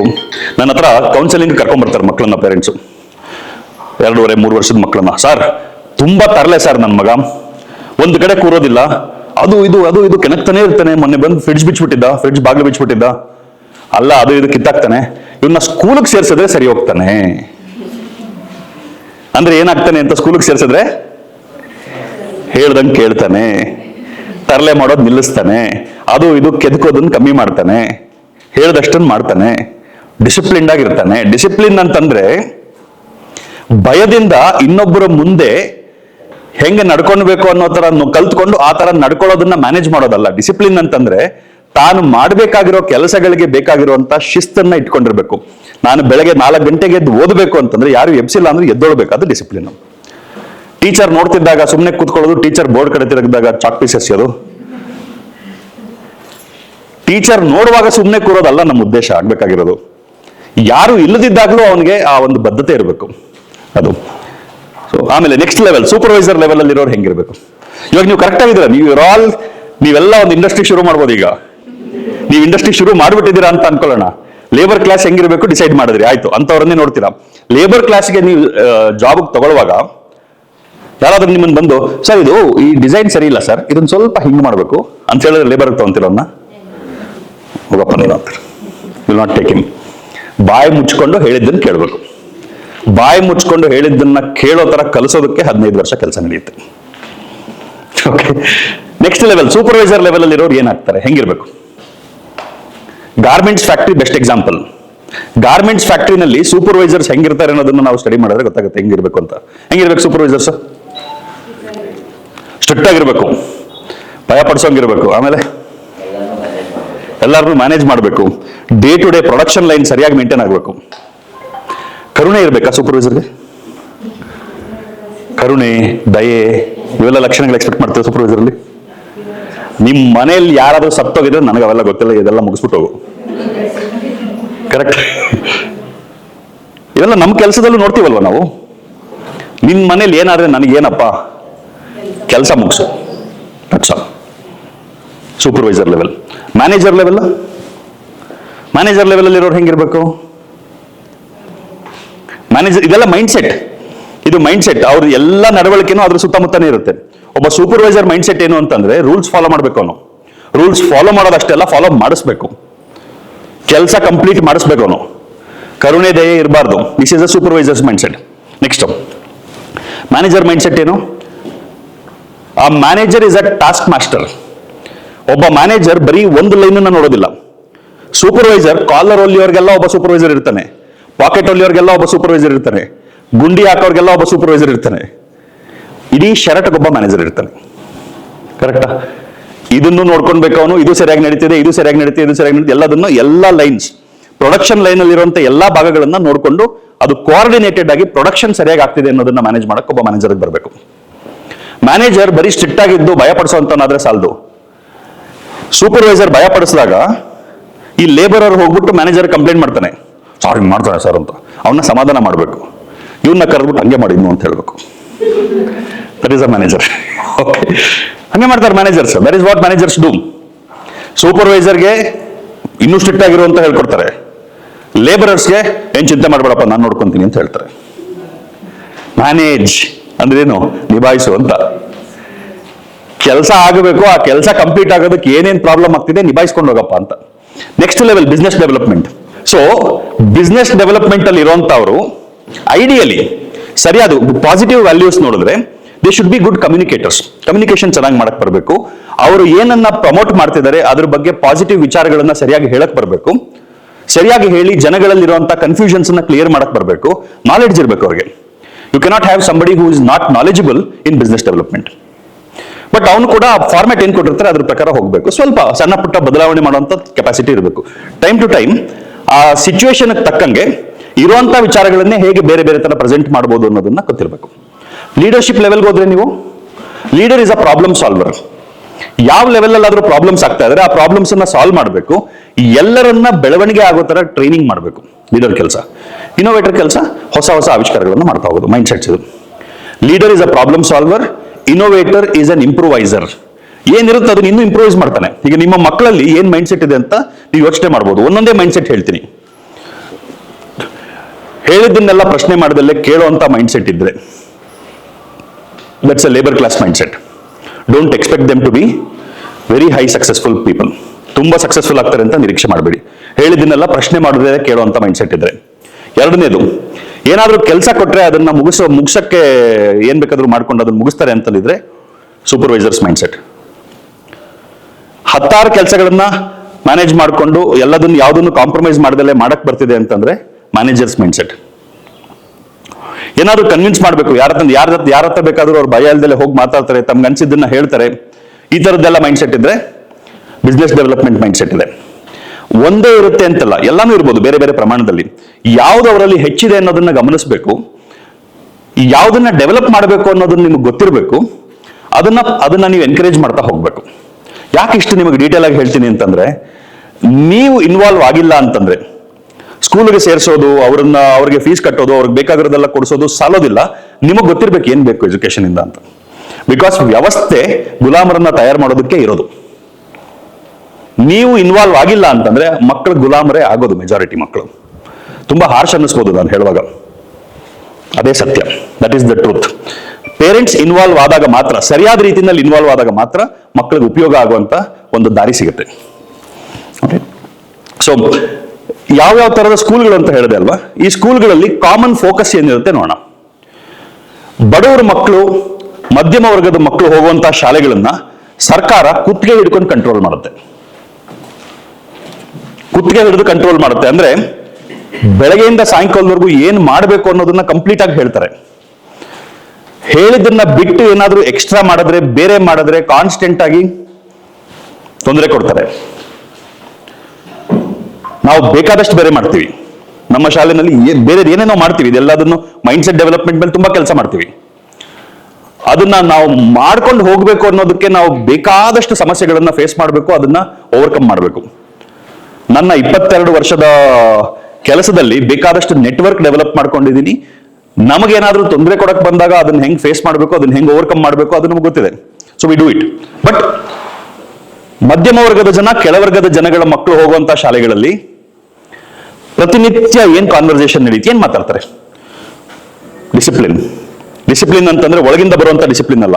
ನಮ್ ಮುಂದೆ ಸರಿಯಾಗಿರೋ, ಆಚೆ ನೀನ್ ಏನ್ ಬೇಕಾದ್ರೂ ಮಾಡ್ಕೊ, ಒಳಗಡೆ ಸರಿಯಾಗಿರೋ ಅಷ್ಟೇ. ಅಂದ್ರೆ ಒಂದು ಫ್ರೇಮ್ ಅಲ್ಲಿ ಕೂಡಿಸುವಂತ ಪ್ರಯತ್ನ ನಡೆಯುತ್ತೆ ನಿರಂತರವಾಗಿ. ಪಾಠ ಮಾಡೋ ಪದ್ಧತಿಗಳು ಕೂಡ ಯೋಚನೆ ಮಾಡ್ದಲ್ಲೇ ಕಲಿಬೇಕು ಅನ್ನೋ ತರದ್ದಿರುತ್ತೆ. ನಾನು ಹೇಳ್ಕೊಡ್ತೀನಿ, ನಾನು ಹೇಳ್ಕೊಡೋದು ಮುಖ್ಯ, ಮುಗಿದೋಯ್ತು. ನೀನ್ ಕಲಿತೀಯೋ ಬಿಡ್ತೀಯೋ ನನಗೆ ಗೊತ್ತಿಲ್ಲ. ಕಲ್ತಿಲ್ಲ ಅಂದ್ರೆ ನಿನ್ ಪ್ರಾಬ್ಲಮ್. ಏನನ್ನ ಕಲಿಬೇಕು ಅನ್ನೋದನ್ನು ಹೇಳ್ತಾರೆ, ಹೆಂಗ ಕಲಿಬೇಕು ಅನ್ನೋದನ್ನು ಹೇಳ್ತಾರೆ. ಈಗ ಸಿಂಪಲ್, ನನಗೇನೋ ಒಂದು ನಿಮ್ಮನ್ನು ಕೇಳಿದ್ರೆ ಅದಕ್ಕೆ ನೀವು ಆ ಪ್ರಶ್ನೆನ ಅರ್ಥ ಮಾಡ್ಕೊಂಡು ಅದಕ್ಕೆ ಉತ್ತರ ಕೊಡ್ತೀರಾ. ಉತ್ತರ ಕೊಡೋದಕ್ಕೆ ಬೇಕಾಗಿರುವಂತ ಭಾಷೆ ನಿಮ್ಗಿದೆ. ಕಲ್ತಿರುವಂತ ಏನೋ ಒಂದು ವಿಚಾರನ ಕೇಳಿದಾಗ ಪ್ರಶ್ನೆ, ಆ ಪ್ರಶ್ನೆಗೆ ಉತ್ತರ ಏನಿರಬೇಕು, ಆ ಉತ್ತರ ಹೆಂಗಿರ್ಬೇಕು, ಆ ಉತ್ತರನ ನಾನು ಬಾಯ್ಪಾಠ ಮಾಡಿ ಅದನ್ನೇ ಹೇಳಬೇಕು. ಇದ್ರಲ್ಲಿ ನಾನು ಮಾಡಿದ್ದೇನು? ಇದೇ ಅತಿ ದೊಡ್ಡ ಅಸ್ತ್ರ. ಗುಲಾಮರನ್ನ ತಯಾರು ಮಾಡೋದಕ್ಕೆ ಪೀರಿಯಡ್ ಬೈ ಪೀರಿಯಡ್ ಕೆಲಸ ನಡೆಯುತ್ತೆ. ಪಾಠ ಮಾಡಿದ್ಮೇಲೆ ಕ್ವೆಶ್ಚನ್ಸ್ ಅನ್ನು ಹೇಳೋದು, ಅದಕ್ಕೆ ಏನ್ ಆನ್ಸರ್ ಬರಿಬೇಕು ಅನ್ನೋದನ್ನು ಬರ್ಸೋದು, ಹಂಗೆ ಬರೆದ್ರೆ ಮಾತ್ರ ಮಾರ್ಕ್ಸ್ ಕೊಡೋದು. ಅದ್ ಹೆಂಗೆ? ಇಡೀ ಸ್ಟೇಟ್ ಅಲ್ಲಿ ಎಲ್ಲಾ ಸ್ಕೂಲ್ಗಳಲ್ಲೂ ಯಾವ ಕ್ವೆಶ್ಚನ್ಗೆ ಏನ್ ಆನ್ಸರ್ ಬರಿಬೇಕು ಅಂತ ಏನಾದ್ರೂ ಸರ್ಕಾರ ಹೇಳಿದ್ಯಾ? ಅಥವಾ ನಾವು ಯಾವ ತರ ಬರಿತಿದೀವಿ ಅದೇ ತರ ಕರೆಕ್ಷನ್ ಮಾಡೋರು ಇರ್ತಾರ? ಅಥವಾ ಅದೇ ತರ ಬರೋದಿಲ್ಲ ಅಂತಂದ್ರೆ ಕರೆಕ್ಷನ್ ಆಗುತ್ತಾ? ವ್ಯಾಲ್ಯೂಯೇಷನ್ಗೆ ಹೋಗಿರೋರು ಅಥವಾ ವ್ಯಾಲ್ಯೂಯೇಷನ್ ಬಗ್ಗೆ ಗೊತ್ತಿರೋರಿಗೆಲ್ಲ ಗೊತ್ತು, ಆನ್ಸರ್ ಕೀನಲ್ಲಿ ಆನ್ಸರ್ ಹೆಂಗ್ ಬರಿಬೇಕು ಅಂತ ಇರೋದಿಲ್ಲ, ಆನ್ಸರ್ ಅಲ್ಲಿ ಏನೇನ್ ಇರಬೇಕು ಅಂತ ಇರುತ್ತೆ, ಪಾಯಿಂಟ್ಸ್. ಆ ಪಾಯಿಂಟ್ಸ್ ಇದ್ರೆ ಮಾರ್ಕ್ಸ್ ಇರುತ್ತೆ. ಆ ಪಾಯಿಂಟ್ಸ್ ಅನ್ನ ಹೆಂಗ್ ಪ್ರೆಸೆಂಟ್ ಮಾಡ್ತೀರಾ ಅನ್ನೋದು, ಹಿಂಗೆ ಪ್ರೆಸೆಂಟ್ ಮಾಡಬೇಕು ಅಂತ ಯಾಕೆ, ಪ್ರೆಸೆಂಟ್ ಮಾಡೋದು ಹೆಂಗೆ ಅನ್ನೋದನ್ನ ಹೇಳ್ಕೊಡ್ಬೇಕು. ಹೆಂಗ್ ಪ್ರೆಸೆಂಟ್ ಮಾಡಬೇಕು ಅನ್ನೋದು ಮಕ್ಕಳ ಎಕ್ಸ್ಪ್ರೆಷನ್ ಅದು. ಸೊ ನಾನು ಏನನ್ನ ಕಲ್ತಿದ್ದೀನಿ ಅದನ್ನ ಹೆಂಗೆ ಕಲಿತೀನಿ ಅನ್ನೋದು ನನ್ನ ಸ್ವಭಾವಕ್ಕೆ ಅನುಗುಣವಾಗಲ್ಲ, ನನಗೆ ಹೇಳ್ಕೊಡ್ತಾರೆ ಹೆಂಗ್ ಕಲಿಬೇಕು ನಾನು ಅಂತ, ಹೆಂಗ್ ನೆನ್ಪಿಟ್ಕೊಳ್ಬೇಕು ಅನ್ನೋದನ್ನು ಹೇಳ್ಕೊಡ್ತಾರೆ, ಹೆಂಗೆ ವಾಪಸ್ ಹೇಳ್ಬೇಕು ಅನ್ನೋದನ್ನು ಹೇಳ್ಕೊಡ್ತಾರೆ. ಇದನ್ನೇ ರಿಪೀಟ್ ದಿನಕ್ಕೊಂದು 5-6 ಅವರು 10 ವರ್ಷ ಮಾಡಿ. ಯೋಚನೆ ಮಾಡೋದೇ ಬೇಕಿಲ್ಲ. ಸೊ ಯೋಚನೆ ಮಾಡೋದನ್ನ ನಿಲ್ಲಿಸುವಂತ ಕೆಲಸ. ಹೈಯೆಸ್ಟ್ ಆಸ್ಪಿರೇಷನ್ ಏನು? ಒಂದು ಮಧ್ಯಮ ವರ್ಗ, ಕೆಳಮಧ್ಯಮ ವರ್ಗದ ಶಾಲೆಗಳಿಗೆ ಹೋಗ್ತಾ ಇರುವಂತ ಮಕ್ಕಳಿಗೆ ಹೈಯೆಸ್ಟ್ ಗೋಲ್ ಏನು? 10th ಸ್ಟ್ಯಾಂಡರ್ಡ್ ಅಲ್ಲಿ ಡಿಸ್ಟಿಂಕ್ಷನ್ ಅಲ್ಲಿ ಪಾಸ್ ಆಗ್ಬೇಕು. ಇದನ್ನ ಬಿಟ್ಟು ಇನ್ನೇನು ಯೋಚನೆ ಮಾಡಿಸ್ತಾರೆ? ಇದನ್ನ ಬಿಟ್ಟು ಇನ್ನೇನು ಯೋಚನೆ ಇದೆ? ಏನಿಲ್ಲ. 6ನೇ ಕ್ಲಾಸಿಂದ ಮುಂದುವರೆದು national level, international level competitions ಇರುತ್ತೆ. 10ನೇ ಕ್ಲಾಸಲ್ಲಿ ನ್ಯಾಷನಲ್ ಟ್ಯಾಲೆಂಟ್ ಸರ್ಚ್ ಎಕ್ಸಾಮಿನೇಷನ್ ಅಂತ ಸೆಂಟ್ರಲ್ ಗವರ್ಮೆಂಟ್ ದೇಶದಲ್ಲಿರುವಂತ ಎಲ್ಲ ಬುದ್ಧಿವಂತ ಮಕ್ಕಳನ್ನ ಐಡೆಂಟಿಫೈ ಮಾಡಿ ಸ್ಕಾಲರ್ಶಿಪ್ ಕೊಡುವಂತ ಪ್ರೋಗ್ರಾಮ್ ಇರುತ್ತೆ. ಗೊತ್ತೂ ಇರೋದಿಲ್ಲ. PUCಗೆ ಹೋದಾಗ ಇನ್ನೂ ಒಂದಷ್ಟು ಬೇರೆ ಬೇರೆ ನ್ಯಾಷನಲ್ ಲೆವೆಲ್ ಎಕ್ಸಾಮ್ಸ್ ಇರುತ್ತೆ. ಗೊತ್ತೂ ಇರೋದಿಲ್ಲ. ಒಲಿಂಪಿಯಾಡ್ಸ್ ಅಂತ ಎಕ್ಸಾಮ್ಸ್ ನಡೆಯುತ್ತೆ. ಗೊತ್ತೂ ಇರೋದಿಲ್ಲ. ಹೈಯೆಸ್ಟ್ ಗೋಲ್ 10th ಸ್ಟ್ಯಾಂಡರ್ಡ್ ಒಳ್ಳೆ ಮಾರ್ಕ್ಸ್. ಯಾಕೆ ತಗೊಬೇಕು? ಒಳ್ಳೆ ಕಾಲೇಜಲ್ಲಿ PUC ಸೀಟ್ ಸಿಗುತ್ತೆ. ಒಳ್ಳೆ ಕಾಲೇಜಲ್ಲಿ ಸೀಟ್ ಸಿಕ್ಕಿದ್ರೇನು ಒಳ್ಳೆ ಕಾಲೇಜಲ್ಲಿ ಡಿಗ್ರಿಗೆ ಸೇರ್ಕೊಬಹುದು. ಒಳ್ಳೆ ಕಾಲೇಜಲ್ಲಿ ಡಿಗ್ರಿ ಸೇರ್ಕೊಂಡ್ರೇನು ಒಳ್ಳೆ ಕೆಲಸ ಸಿಗುತ್ತೆ. ಆಮೇಲೇನು ನಿನ್ನ ಹಣೆ ಬರ ಏನಾದ್ರು ಮಾಡ್ಬೋದು. ರೈಟ್. ಸೊ ಮಧ್ಯಮ ವರ್ಗ ಮತ್ತೆ ಕೆಳ ಮಧ್ಯಮ ವರ್ಗದ ಜನಗಳ ಮಕ್ಕಳ ಮನಸ್ಸಿನಲ್ಲಿ ಇದೆಲ್ಲ ಮುಗಿಸ್ಕೊಂಡು ಒಂದು ಒಳ್ಳೆ ಜಾಬ್ಗೆ ಸೇರ್ಕೊಳ್ಬೇಕು ಅಂತ. ಒಳ್ಳೆ ಜಾಬ್ಗೆ ಸೇರ್ಕೊಳ್ಬೇಕು ಅನ್ನೋದು ಸ್ಕೂಲಲ್ಲಿ ಇರೋರ್ಗೂ ಇರುತ್ತೆ. PUCಗೆ ಬಂದಾಗ ಯಾಕೋ ಕಷ್ಟ ಏನೋ ಅಂತ ಅನ್ಸಕ್ ಶುರು ಆಗುತ್ತೆ. ಡಿಗ್ರಿಗೆ ಬಂದಾಗ ಕೆಲಸ ಸಿಕ್ಕಿದ್ರೆ ಸಾಕು ಅಂತ ಸಿಕ್ಕಿದ ಕೆಲಸಕ್ಕೆ ಸೇರ್ಕೊಂತಾರೆ. ಕರೆಕ್ಟಾ? ಈಗ ಒಬ್ಬ ಮೆಕ್ಯಾನಿಕಲ್ ಇಂಜಿನಿಯರ್ ಯಾವುದೋ ಒಂದು ಸಾಫ್ಟ್ವೇರ್ ಕಂಪನಿನಲ್ಲಿ ಟೆಕ್ ಸಪೋರ್ಟ್ ಆಗಿ ಯಾಕೆ ಸೇರ್ಕೊಂತಾನೆ? ಅವನಿಗೆ ತನ್ನ ಮೆಕ್ಯಾನಿಕಲ್ ಇಂಜಿನಿಯರಿಂಗ್ ಆಧಾರದ ಮೇಲೆ ಕೆಲಸ ಸಿಗಲ್ಲ ಅನ್ನೋ ಕಾನ್ಫಿಡೆನ್ಸ್ ಬಂದ್ಬಿಟ್ಟಿರುತ್ತೆ. ಗ್ಯಾರಂಟಿ ಆಗ್ಬಿಟ್ಟಿರುತ್ತೆ. ಸಿಕ್ಕಿದ ಕೆಲಸ ಮಾಡ್ತೀನಿ. ಸಿಕ್ಕಿದ ಕೆಲಸನೇ ಮಾಡಬೇಕು ಅಂತಂದ್ರೆ 12 ವರ್ಷ ಸ್ಕೂಲು, 15 ವರ್ಷ ಆಗುತ್ತೆ ಸ್ಕೂಲ್. ಇವಾಗ 3ನೇ ವರ್ಷದಿಂದ 18 ವರ್ಷ ಅಂದ್ರೆ 15 ವರ್ಷ ಸ್ಕೂಲು, 3-4 ವರ್ಷ ಡಿಗ್ರಿ, 18-20 ವರ್ಷ. ಇದನ್ನ ಬಿಟ್ಬಿಟ್ಟು ನೀವು 3ನೇ ವಯಸ್ಸಿಗೆ ಮಗುನ ಹಾಡೋದನ್ನ ಶುರು ಮಾಡಿಸಿ, 18ನೇ ವಯಸ್ಸಷ್ಟೊತ್ತಿಗೆ ಮಗು ಹಾಡೋದ್ರಲ್ಲಿ ಅತ್ಯಂತ ದೊಡ್ಡ ಮಟ್ಟದ ಪ್ರಾವೀಣ್ಯತೆ ಪಡೆದಿರುತ್ತೆ. ಎಕ್ಸ್ಪರ್ಟ್ ಆಗ್ಬಿಟ್ಟಿರುತ್ತೆ ಮಗು. 18 ವರ್ಷ ಎಜುಕೇಶನ್ ಆದ್ಮೇಲೆ ಏನಪ್ಪ ಮಾಡ್ಲಿಕ್ಕೆ ಜೀವನಕ್ಕೆ ಅಂತ ಯೋಚನೆ ಮಾಡಬೇಕು ಅಂತಂದ್ರೆ ಮಗು problem, system problem. Next level ಸ್ಕೂಲ್ಗೆ ಹೋಗಿ, ಆಸ್ಪಿರೇಷನಲ್ ಮಿಡಲ್ ಕ್ಲಾಸ್, 1ರಿಂದ 3.5 ಲಕ್ಷ ಫೀಸ್ ತಗೊಳ್ಳುವಂತ ಸ್ಕೂಲ್ಗಳು. ಈ ತರ ಸ್ಕೂಲ್ಗಳು 1ರಿಂದ 3.5 ಲಕ್ಷ ಫೀಸ್ ತಗೊಳ್ಳುವಂತ ಸ್ಕೂಲ್ಗಳಲ್ಲಿ ಇದಿನ್ನೂ ನೆಕ್ಸ್ಟ್ ಲೆವೆಲ್ ಅಲ್ಲಿ ಇರುತ್ತೆ. ಒಳ್ಳೆ ಇನ್ಸ್ಟಿಟ್ಯೂಷನ್ಸ್ ಅಲ್ಲಿ ಓದಬೇಕು, ಒಳ್ಳೆ ಕೆಲಸ ತಗೊಬೇಕು ಅಂತ. ಸೊ ಮಧ್ಯಮ ವರ್ಗ, ಕೆಳ ಮಧ್ಯಮ ವರ್ಗದ ಮಕ್ಕಳು ಓದ್ತಾ ಇರುವಂತ ಸ್ಕೂಲ್ಗಳಲ್ಲಿ ಓದುವಂತ ಮಕ್ಕಳು ಮೆಜಾರಿಟಿ ಜನ ಲೇಬರ್ ಕ್ಲಾಸ್ ಅಲ್ಲಿ ಕೆಲಸ ಮಾಡ್ತಾರೆ, ಇಲ್ಲ ಸೂಪರ್ವೈಸರಿ ಕ್ಲಾಸ್ ಅಲ್ಲಿ ಕೆಲಸ ಮಾಡ್ತಾರೆ ಅಷ್ಟೇ. ಕೆಲವರಷ್ಟೇ ಮ್ಯಾನೇಜರಿಯಲ್ ಕ್ಲಾಸ್, ಬಿಸ್ನೆಸ್ ಡೆವಲಪ್ಮೆಂಟ್ ಕ್ಲಾಸ್ಗೆ ಹೋಗ್ತಾರೆ. ಅದು ವ್ಯವಸ್ಥೆಯಿಂದ ಅಲ್ಲ, ಅವ್ರ ಪರಿಶ್ರಮದಿಂದ. ಅದರಲ್ಲಿ ಇನ್ನೂ ಕೆಲವರು ಇನ್ನೂ ಮೇಲ್ಮಟ್ಟ ಲೀಡರ್ಶಿಪ್, ಆಂಟರ್ಪ್ರಿನರ್ಶಿಪ್ ಮಟ್ಟಕ್ಕೆ ಹೋಗ್ತಾರೆ. ಎಲ್ಲರೂ ಲೇಬರ್ ಕ್ಲಾಸ್ ಅಂತಲ್ಲ, ಕೆಲವರು ಮೆಜಾರಿಟಿ ಜನ ಏನಾಗ್ತಾರೆ ಅಂತ ಅನ್ನೋದು. ಆಸ್ಪಿರೇಷನಲ್ ಮಿಡಲ್ ಕ್ಲಾಸ್, 1ರಿಂದ 3.5 ಲಕ್ಷ ಫೀಸ್ ತಗೊಳ್ಳುವಂತ ಸ್ಕೂಲ್ಗಳಲ್ಲಿ ಹೋಗುವಂತ ಮಕ್ಕಳು ಎಲ್ಲಿಗೆ ಹೋಗ್ತಾರೆ? ಮ್ಯಾನೇಜರಿಯಲ್ ಲೆವೆಲ್, ಬಿಸ್ನೆಸ್ ಡೆವಲಪ್ಮೆಂಟ್ ಲೆವೆಲ್ಗೆ ಹೋಗ್ತಾರೆ. ಲೇಬರ್ ಕ್ಲಾಸ್, ಸೂಪರ್ವೈಸರಿ ಕ್ಲಾಸ್ ಅಲ್ಲಿ ಕಡಿಮೆ ಜನ ಇರ್ತಾರೆ. ಲೀಡರ್ಶಿಪ್, ಆಂಟರ್ಪ್ರಿನರ್ಶಿಪ್ ಅಲ್ಲಿ ಹೋಗುವಂತವ್ರು ಕೆಲವರು ಇರ್ತಾರೆ. ಬಿಕಾಸ್ ಅವ್ರ ಪೇರೆಂಟ್ಸ್ ಕಡೆಯಿಂದ ಇನ್ಫ್ಲೂಯೆನ್ಸ್ ಇರುತ್ತೆ. ಅಲ್ಲಿ ಮ್ಯಾಕ್ಸಿಮಮ್ ಡಿಸ್ಕಷನ್ ಏನಾಗ್ತಾ ಇರುತ್ತೆ? ಒಳ್ಳೆ ಇನ್ಸ್ಟಿಟ್ಯೂಷನ್ಸ್ ಬಗ್ಗೆ ಡಿಸ್ಕಷನ್ ಆಗುತ್ತೆ, ಯಾವ್ದಾದ್ರು ಫಾರಿನ್ ಯೂನಿವರ್ಸಿಟಿಗಳ ಬಗ್ಗೆ ಡಿಸ್ಕಷನ್ ಆಗುತ್ತೆ, ಒಳ್ಳೊಳ್ಳೆ ಹೈ ಲೆವೆಲ್ ಎಕ್ಸಾಮ್ಸ್ ಬಗ್ಗೆ ಡಿಸ್ಕಷನ್ ಆಗುತ್ತೆ, ಲೀಡರ್ಶಿಪ್ ಬಗ್ಗೆ ಡಿಸ್ಕಷನ್ ಆಗುತ್ತೆ, ಬಿಸ್ನೆಸ್ ಡೆವಲಪ್ಮೆಂಟ್ ಬಗ್ಗೆ ಡಿಸ್ಕಷನ್ ಆಗುತ್ತೆ. ನೀವು ಶ್ರೀಮಂತರ ಮಕ್ಕಳು ಸ್ಕೂಲ್ಗೆ ಹೋದ್ರೆ ಅಲ್ಲಿ ಸಂಪೂರ್ಣ ಡಿಸ್ಕಷನ್, ಅಲ್ಲಿ ನಡೆಯುವಂತ ಕಂಪ್ಲೀಟ್ ಆಕ್ಟಿವಿಟಿನೇ ಲೀಡರ್ಶಿಪ್, ಆಂಟರ್ಪ್ರಿನರ್ಶಿಪ್. ಮಕ್ಕಳನ್ನ ಲೀಡರ್ಸ್ ಆಗಿ ಹೆಂಗ್ ಮಾಡಬೇಕು, ಮಕ್ಕಳನ್ನ ಉದ್ಯಮಿಗಳನ್ನಾಗಿ ಹೆಂಗ್ ಮಾಡಬೇಕು, ಆಂಟರ್ಪ್ರಿನರ್ಸ್ ಆಗಿ ಹೆಂಗ್ ಮಾಡಬೇಕು, ಅದ್ರ ಸುತ್ತಾನೆ ಇರುತ್ತೆ ಡಿಸ್ಕಷನ್. ಅದರಲ್ಲೂ ಸುಮಾರು ಜನ ಕೆಳಗಿರ್ತಾರೆ, ಬಟ್ ಮೆಜಾರಿಟಿ ಜನ ಲೀಡರ್ಸ್ ಮತ್ತೆ ಆಂಟರ್ಪ್ರಿನರ್ಸ್ ಆಗ್ತಾರೆ. ಏನು ಆಗದೇ ಇರೋರು ಇರ್ತಾರೆ, ಎಲ್ಲಾ ವರ್ಗದಲ್ಲೂ ಎಲ್ಲಾ ತರದವರು ಇರ್ತಾರೆ. ಆದ್ರೆ ಮೆಜಾರಿಟಿ ಜನಕ್ಕೆ ಏನಾಗುತ್ತೆ ಅಂತ ಅನ್ನೋದು. ಇಷ್ಟೆಲ್ಲ ನೀವು ಗೊತ್ತಾದ ಮೇಲೆ one thing that you need to understand is, ಈ ಮೈಂಡ್ ಸೆಟ್ಗಳನ್ನ ನೆನಪಿಟ್ಕೊಳ್ಳಿ. ಬಹಳ ಇಂಪಾರ್ಟೆಂಟ್. Mind set ಸರಿಗಿರಬೇಕು. ನಾವೇನ್ ಮಾತಾಡ್ತಿದೀವಿ, ಏನನ್ನ ಮನ್ಸಿಗೆ ತುಂಬ್ಕೊಂತಾ ಇದೀವಿ, ಬಹಳ ಇಂಪಾರ್ಟೆಂಟ್. ಸ್ಕೂಲಲ್ಲಿ ಏನ್ ನಡೆಯುತ್ತೆ ನೀವು ಕಂಟ್ರೋಲ್ ಮಾಡೋಕ್ಕಾಗಲ್ಲ, ಅದು ನಡೀತಾನೆ ಇರುತ್ತೆ. ಯಾವ ಸ್ಕೂಲಲ್ಲಿ ಇರ್ತಾರೆ ಅದ್ರ ಮೇಲೆ ಡಿಪೆಂಡ್ ಆಗುತ್ತೆ. ಏನ್ ತಲೆಗೆ ತುಂಬ್ತಾ ಇರ್ತಾರೆ ಕಂಟಿನ್ಯೂಸ್ ಆಗಿ ಅಂತ. ತಲೆಗೆ ತುಂಬೋರ್ಗೂ ಗೊತ್ತಿರೋದಿಲ್ಲ, ಬಿಕಾಸ್ ಅವ್ರಿಗೂ ತಲೆಗೆ ತುಂಬಿಸೇ ಕಳಿಸಿರ್ತಾರೆ. ಈಗ ಇದನ್ನ ಹೇಳಿ ಹೇಳಿ ಹೇಳಿ ಹೇಳಿ ಏನ್ ಹೇಳಬೇಕು ಅನ್ನೋದನ್ನ ಬದಲಾಯಿಸುವಂತ ವ್ಯವಸ್ಥೆ ಇದ್ದಾಗ ನಾನು ಮಾಡ್ತೀನಿ, ಕಂಟಿನ್ಯೂಸ್ ಆಗಿ ಇದೇ ಟ್ರೈನಿಂಗ್ ಆಗುತ್ತೆ. ಅವಾಗ ಒಂದ್ ಸ್ವಲ್ಪ ಏನ್ ತಲೆಗೆ ತುಂಬಬೇಕು ಅನ್ನೋದು ಬದಲಾಗ್ತಾ ಹೋಗುದಿಲ್ಲ ಅಂತಂದ್ರೆ ಕಾನ್ಸ್ಟೆಂಟ್ ಆಗಿ ವ್ಯವಸ್ಥೆ ಏನ್ ಹೇಳುತ್ತೆ ಅದನ್ನ ತುಂಬ್ತಾ ಹೋಗ್ತಾರೆ ಅಷ್ಟೇ, ಮುಗೀತು. ಪೇರೆಂಟ್ಸ್ ನಿಮ್ಮ ಡಿಸ್ಕಷನ್ ಚೆನ್ನಾಗಿ ಆಗ್ಬೇಕು. ಸೊ ಇದೆಲ್ಲ ವೆರಿ ಇಂಪಾರ್ಟೆಂಟ್. ಲೀಡರ್ಶಿಪ್, ಆಂಟರ್ಪ್ರಿನರ್ಶಿಪ್, ಮಕ್ಕಳು ಲೀಡರ್ಸ್ ಆಗಬೇಕು. ಲೀಡರ್ಸ್ ಅಂತಂದ್ರೆ ಪಾಲಿಟಿಕ್ಸ್ಗೆ ಹೋಗ್ಬೇಕು ಅಂತಲ್ಲ. ಯಾವುದೇ ವ್ಯವಸ್ಥೆ ಒಳಗಡೆ ಸಮಸ್ಯೆಗಳನ್ನ ಪರಿಹಾರ ಮಾಡೋ ಶಕ್ತಿ ಇರುವಂತವನು ಲೀಡರ್. ಕುಟುಂಬದಲ್ಲಿ ಎಲ್ಲರನ್ನ ಒಂದು ಸಾಮರಸ್ಯದಲ್ಲಿ ತಗೊಂಡು ಹೋಗಕ್ ಶಕ್ತಿ ಇದ್ರೆ ಆ ಮನುಷ್ಯ ಆ ಕುಟುಂಬದ ಲೀಡರ್. ಎಷ್ಟೋ ಕುಟುಂಬಗಳಲ್ಲಿ, ಒಳ್ಳೆ ಕುಟುಂಬಗಳು, ಚೆನ್ನಾಗಿ ಮುಂದುವರಿಯುವಂತ ಕುಟುಂಬಗಳಲ್ಲಿ ಮನೇಲಿ ಯಾರಾದ್ರೂ ಒಬ್ರು ಲೀಡರ್ ಇರ್ತಾರೆ. ಅಪ್ಪನೋ ಅಮ್ಮನೋ ಯಾರೋ ಒಬ್ರು ಲೀಡರ್ ಇರ್ತಾರೆ. ಮನೆಯಲ್ಲೂ ಕೂಡ ನೀವು ಸೂಪರ್ವೈಸರ್ಗಳನ್ನ ನೋಡ್ತೀರಾ. ಕೆಲವು ಕಡೆ ಮೆಜಾರಿಟಿ ಮನೆಗಳಲ್ಲಿ ಸೂಪರ್ವೈಸರ್ಸ್ ಇರ್ತಾರೆ. ಖಾತೆ ಎಲ್ಲ ಹೇಳ್ಬೇಡ, ಹೇಳ್ದಷ್ಟು ಮಾಡು. That is a supervisory mind set. So ಹೇಳ್ದಷ್ಟು ಮಾಡು ಅನ್ನುವಂತ ಮನೆಗಳಲ್ಲಿ ನೀವು ಲೇಬರರ್ಸ್ ನ ಕ್ರಿಯೇಟ್ ಮಾಡ್ತಿರ್ತೀರಾ. ನೀವು ಹೇಳ್ದಷ್ಟು ಮಾಡು ಅನ್ನುವಂತ ಮೈಂಡ್ ಸೆಟ್ನವರಾದ್ರೆ ನಾನು ಹೇಳ್ತೀನಿ ಅಷ್ಟೇ, ನಿನ್ ಕತೆ ಎಲ್ಲ ನನಗೆ ಬೇಕಾಗಿಲ್ಲ, ನಾನು ಹೇಳಿದಷ್ಟು ಕೇಳು. ಯಾಕೆ ಅಂತಂದ್ರೆ ನನಗೆ ಎದುರು ಮಾತಾಡ್ತೀಯ. ಇಂಥ ಮಾತುಗಳು ನಡೀತಾ ಇದ್ರೆ ಮಕ್ಕಳನ್ನ ಕಾನ್ಸ್ಟೆಂಟ್ ಆಗಿ ಲೇಬರರ್ಸ್ ಮಾಡ್ತಾ ಇದ್ದೀರಾ. ಇದ್ರ ಮೇಲೆಗೆ ಗಮನ ಇಡಿ. ನಾವ್ ಏನ್ ಮಾಡ್ತಿದೀವಿ, what are we trying to do here? ಈ ಎಕ್ಸಾಮ್ ಏನು ಕಂಡಕ್ಟ್ ಮಾಡ್ತಿದೀವಿ? ಇಷ್ಟೊತ್ತೊಂದು ಅರ್ಧ ಮುಕ್ಕಾಲು ಗಂಟೆ ನಿಮ್ಗೆ ಇದೆಲ್ಲ ಯಾಕೆ ಬ್ಯಾಕ್ಗ್ರೌಂಡ್ ಕೊಟ್ಟೆ? ರೀಬಿಲ್ಡ್ ಇಂಡಿಯಾ ವ್ಯವಸ್ಥೆ ನಿರಂತರವಾಗಿ ಮಕ್ಕಳನ್ನ ಲೀಡರ್ಸ್ ಮತ್ತೆ ಆಂಟರ್ಪ್ರಿನರ್ಸ್ ಆಗಿ ಮಾಡಬೇಕು. ನಾವು 6 ಅಂಶ ಹೇಳ್ತೀವಿ. ಒಂದು ಶಾಲೆ ಅಂತ ಅನ್ನೋದು ಮಕ್ಕಳಲ್ಲಿ 6 ಅಂಶಗಳ ಡೆವಲಪ್ಮೆಂಟ್ ಮಾಡಬೇಕು. ಮೊದಲನೇದು ಕ್ಯಾರೆಕ್ಟರ್ ಸ್ಟ್ರಾಂಗ್ ಇರಬೇಕು. ಸುಳ್ಳು, ಮೋಸ, ಕಳ್ತನ, ಕೆಟ್ಟ ಮಾತು, ಹೊಡೆದಾಟ ಇವೆಲ್ಲ ಆಗ್ಬಾರ್ದು. ಮಕ್ಕಳಲ್ಲಿ ಕ್ಯಾರೆಕ್ಟರ್ ಸ್ಟ್ರಾಂಗ್ ಇರಬೇಕು. ಕ್ಯಾರೆಕ್ಟರ್ ಸ್ಟ್ರಾಂಗ್ ಇದ್ರೆ ಜನ ನಂಬುತ್ತಾರೋ ಅವ್ರನ್ನ. ಯಾರು ನಂಬಿಕೆಗೆ ಅರ್ಹರಾಗಿರ್ತಾರೋ ಅಂತ ಅವ್ರಿಗೆ ಬೆಳವಣಿಗೆಗೆ ಅವಕಾಶಗಳು ಜಾಸ್ತಿ. ಮೊದಲನೇದು ಮೋಸ್ಟ್ ಇಂಪಾರ್ಟೆಂಟ್.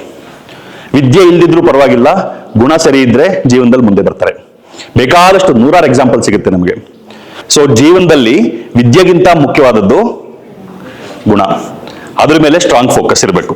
ಎರಡನೇದು ಪರ್ಸನಾಲಿಟಿ. ಒಂದು ಪರ್ಸನಾಲಿಟಿ ಚೆನ್ನಾಗಿದ್ರೆ ಎಲ್ಲರೂ ನಮ್ಮವರು ಅನ್ನೋ ಭಾವನೆ ಇರಬೇಕು. ಎಲ್ಲರಲ್ಲೂ ನಾನು ಒಬ್ಬ ಅನ್ನೋ ಭಾವನೆ ಇರಬೇಕು. ಯಾರ ಜೊತೆಗಿದ್ರು ಇವ್ನು ನಮ್ಮವನಪ್ಪ ಅಂತ ಅನಿಸ್ಬೇಕು. ಯಾರನ್ನು ನಾವು ಮೇಲ್ಮಟ್ಟದಲ್ಲಿ ಇದ್ದಾಗ ಕೀಳಾಗಿ ನೋಡಬಾರ್ದು. ನಾವು ಕೆಳಮಟ್ಟದಲ್ಲಿದ್ದಾಗ ನಮಸ್ಕಾರ ಹೊಡ್ಕೊಂಡು ಗುಲಾಮ್ರ ತರನೂ ಇರಬಾರ್ದು. ಸಮವಾಗಿರ್ಬೇಕು ಗುಣ. ಪರ್ಸನಾಲಿಟಿ ಚೆನ್ನಾಗಿರ್ಬೇಕು. ಎರಡನೇ ಪಾಯಿಂಟ್. ಬರೀ ಪುಸ್ತಕದಲ್ಲಿರೋದಷ್ಟೇ ಕಲಿತಾ ಹೋದ್ರೆ ಪ್ರಯೋಜನ ಆಗೋದಿಲ್ಲ. ನೀವು ಶ್ರೀಮಂತರ ಮಕ್ಕಳು ಶಾಲೆಗಳಿಗೆ ಹೋದ್ರೆ ಇವತ್ತಿನ ದಿನಕ್ಕೆ ಉಪಯೋಗ ಏನಾಗುತ್ತೆ ಅದನ್ನ ಕಲಿತಾ ಇರ್ತಾರೆ. ನಾವು ಕಲಿಯೋದೆಲ್ಲ ನಮ್ಮ ಮಿಡಲ್ ಕ್ಲಾಸ್ ಮಕ್ಕಳು ಸ್ಕೂಲಲ್ಲಿ ಕಲಿಯುವಂಥದ್ದೆಲ್ಲಾನು ರಿಲೆವೆಂಟೇ ಇಲ್ಲ, ಪ್ರಯೋಜನಕ್ಕೆ ಬರದೇ ಇರೋದು. ಸುಮ್ಮನೆ ಏನು ಉಪಯೋಗಕ್ಕೆ ಬರೋದಿಲ್ಲ ಇವತ್ತಿನ ದಿನಕ್ಕೆ ಅನ್ನೋ ಥರದ್ದು ಸಿಲೆಬಸ್ ಇರುತ್ತೆ. ಸೊ ಡೈವರ್ಸ್ ನಾಲೆಡ್ಜ್ ಇರಬೇಕು. ಬೇರೆ ಬೇರೆ ವಿಚಾರಗಳ ಬಗ್ಗೆ ನಾಲೆಡ್ಜ್ ಇರಬೇಕು. 4ನೇದು ಸ್ಕಿಲ್ ಡೆವಲಪ್ ಆಗಬೇಕು.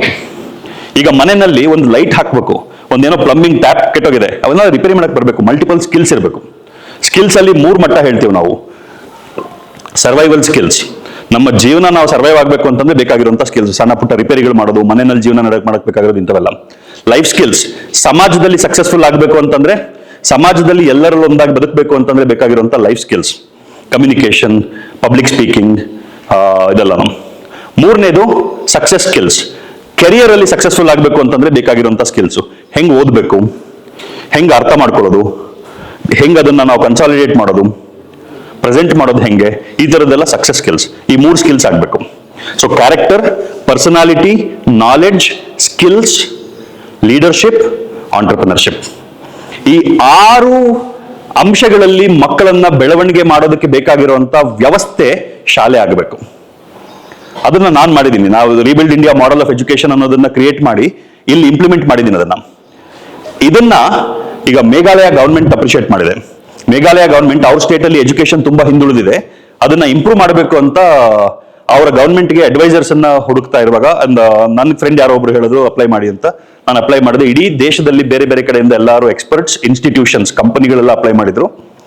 ನನ್ನನ್ನ ಅವರ ಗವರ್ಮೆಂಟ್ಗೆ ಅವರ ಎಜುಕೇಶನ್ ಸಿಸ್ಟಮ್ ಅನ್ನ ಇಂಪ್ರೂವ್ ಮಾಡೋದಕ್ಕೆ ಏನ್ ಮಾಡಬೇಕು ಅನ್ನೋದಕ್ಕೆ ಅಡ್ವೈಸರ್ ಆಗಿ ಗವರ್ಮೆಂಟ್ ಅಪಾಯಿಂಟ್ ಮಾಡಿದೆ, ಮೇಘಾಲಯ ಗವರ್ಮೆಂಟ್.